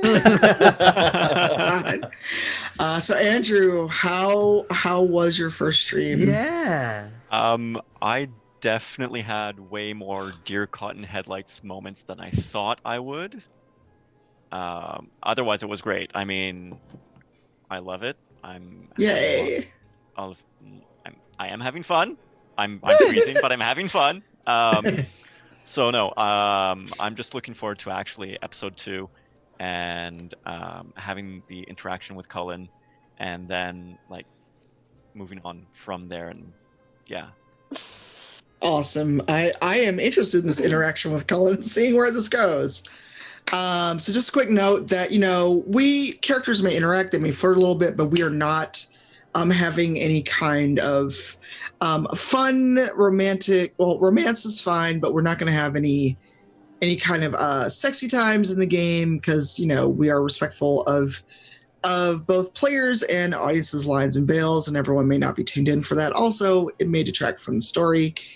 If anything does get to the point where there could be an interlude, it will be a fade to black. Also, I don't want to violate TOS and get Simon's channel yanked. So yeah, that is our first episode. So thank you all so much for trusting me as DM. Well, thank you. It was so great. Yes, it was amazing, and I can't wait to actually interact with the rest of the party. Yeah, I've mostly interacted with all the NPCs and laid bare my whole backstory in the first episode. It was everything I could do to just not have conversations with these characters that I love, with someone who knows the lore so deeply that it was like, I just want to talk to them all. I mean, you can still talk to them. Oh, I know. Yeah. But, it would have gone deep. That can be an after dark, off Thursday stream where we just talk lore. I love that. Let's go around the table. Tell us who you are. If you have anything to plug, now's the time. Tell us if you've enjoyed the session. We'll do the same order than we did when we introduced ourselves. And so we'll start with Deirdre. This was so much fun. Thank you, Tanya. This was so much fun. I loved every minute of it. Yay. I can't wait to see what happens. And I think we should start bets now. Marisa stabs Cullen at some point. God. He is a dire threat level, just so you know. Yeah, I figured. But You could try. she could try. I could roll really well. But we'll see what happens. No, I really appreciate this. This is great. As for me, hey all, you know me. I'm at Dirgedonan on Twitter or Praxagorth Thesmiophoria as you see me hanging out in the Twitch chat. And I will be back here tomorrow for some Cyberpunk, where I play a very different Trinz, very different than Verisa. And she's bleeding again because for some reason I'm the one who gets shot. The mechanic. Oh, no. Everyone shoots the mechanic. But That's like shooting the healer. Come on. No, the doctor is still fine, which is good. Oh, well, then I can't help you. Yeah, no, it'll be fine. But you can check my pinned tweet because I always post where I'm going to be, and I can't wait for next week because the hilarity will continue, I'm sure. Oh, it's going to be a lot. Next up is Andrew. Yeah, I can't wait for next week. I'm just really looking forward. Thank you for having me join you guys and join you on this journey. It is going to be very, very, very interesting. If episode 1 is any indication. Yeah, no, I'm just gonna really look forward to being here next Thursday and enjoying it with you guys. Cool. Thanks for coming, both to you and Deirdre. Next up, Kelly. Hi, I'm Kelly. You can follow me on Twitters at The Opera Geek. You can also check out the schedule for both my singing appearances and stream appearances on my website, kellybutler.com. I do stream on Wednesdays here on my Twitch channel, The Opera Geek, where I play Witcher 3. Sometimes with cameos from Geralt, who likes to make fun of how I play despite the fact that he can't play himself. Oh no. And Tuesdays I am on Little Red Dot's channel playing Haim, the North Sea Epilogue's Tale. And I think that's it for me right now. Cool, thank you for coming. And next, Huino. Hi, everybody. I'm Eugenio, sometimes known as your friendly neighborhood dungeon master, DM Jazzy Hands. You can follow me on Twitter at DM Jazzy Hands. I'm the DM and producer for an actual play D&D podcast called The Last Refuge. You can find us on the Twitters at DND Last Refuge. We put out new episodes every Wednesday, so check us out there. You can find me every other Tuesday on the Venture Maidens channel, playing in a Call of Cthulhu short campaign DM'd by Celeste Konowich of the Venture Maidens. So that's super fun. And then, of course, here on Thursdays. Tanya, thank you so much. This was so fun. It's been a weird day, which I told you guys before we started playing, but this was great and exactly what I needed. Agreed. Definitely agreed. Yeah. I want to take a quick second. I don't want to talk about this for very long, but we all know the world is sort of in a weird place right now. And a lot of people, with all of the quarantines and everything going on, a lot of people are going to be needing help, particularly with work and hourly wage workers and stuff like that. Kelly and I are both performers, and that's another industry that's being hit hard. So those of you who are able, check out arts organizations and other charity organizations that can support hourly wage workers and stuff like that right now while everything's crazy. And that is my little non-personal plug for the night. Cool, and thank you for coming. And Tanya, thank you for coming as well. Where can we find you on the internet? You can find me everywhere aside from here. My handle is under my name. And this Sunday, Rivals of Waterdeep resumes after our live show C2E2. So let's see what happens after we met a very interesting character. I don't know if Sharif is still in the chat. But we all had to do math, and we met a new character because Latia Bryant joined the show at C2E2. And then, obviously, for the next few Thursdays, you'll find me here. And on occasion, more than on occasion, I stream on Twitch. All my usernames are the same, Cypher of Terror everywhere. I've been playing a lot of Division, and I was replaying The Witcher until I found a bug that will not let me continue. Oh no. Wait, what? There's a bug when you are fighting Philippa where you can't jump over the gap to get behind her. And I've tried everything and nothing works. So my PS4 replay of Witcher is at a halt. Oh, you mean in the sewers? I was really enjoying that. Yep. I am stuck. I've tried every trick I found and it has not worked. So, yeah. I blame Doug. Doug wasn't even there. Although I would like Doug to like just give me a ringtone of him swearing as Geralt because it's very apt when I try to fix this bug. All But I yeah. will say is there may be an opportunity in the near future for me to get that for you in person. Okay. Yeah, otherwise Doug has a Cameo account. Yep, he does. Nice. But yeah, Cypher tier everywhere online. Come through, hang out, be nice, or I will block you in no time flat. And thank you everyone for coming. Thank you everyone for all the follows, all the donations. Thank you for the raids, and thank you for hanging out in chat and having as much fun as we had, hopefully. I am Simon at Wandering DM. Thank you to all of our sponsors, Green Ronin, Found Familiar, Magen Press, and our partners, Level Up Dice through the Diceomancy program. You can find me again here tomorrow, GMing Cyberpunk Red. And then on Saturday, we're playing Vampire the Masquerade. And then you'll see the rest of the schedule at the bottom of the screen in a few moments once we leave. And we will see you next week, I guess. Yeah. Ciao, everyone.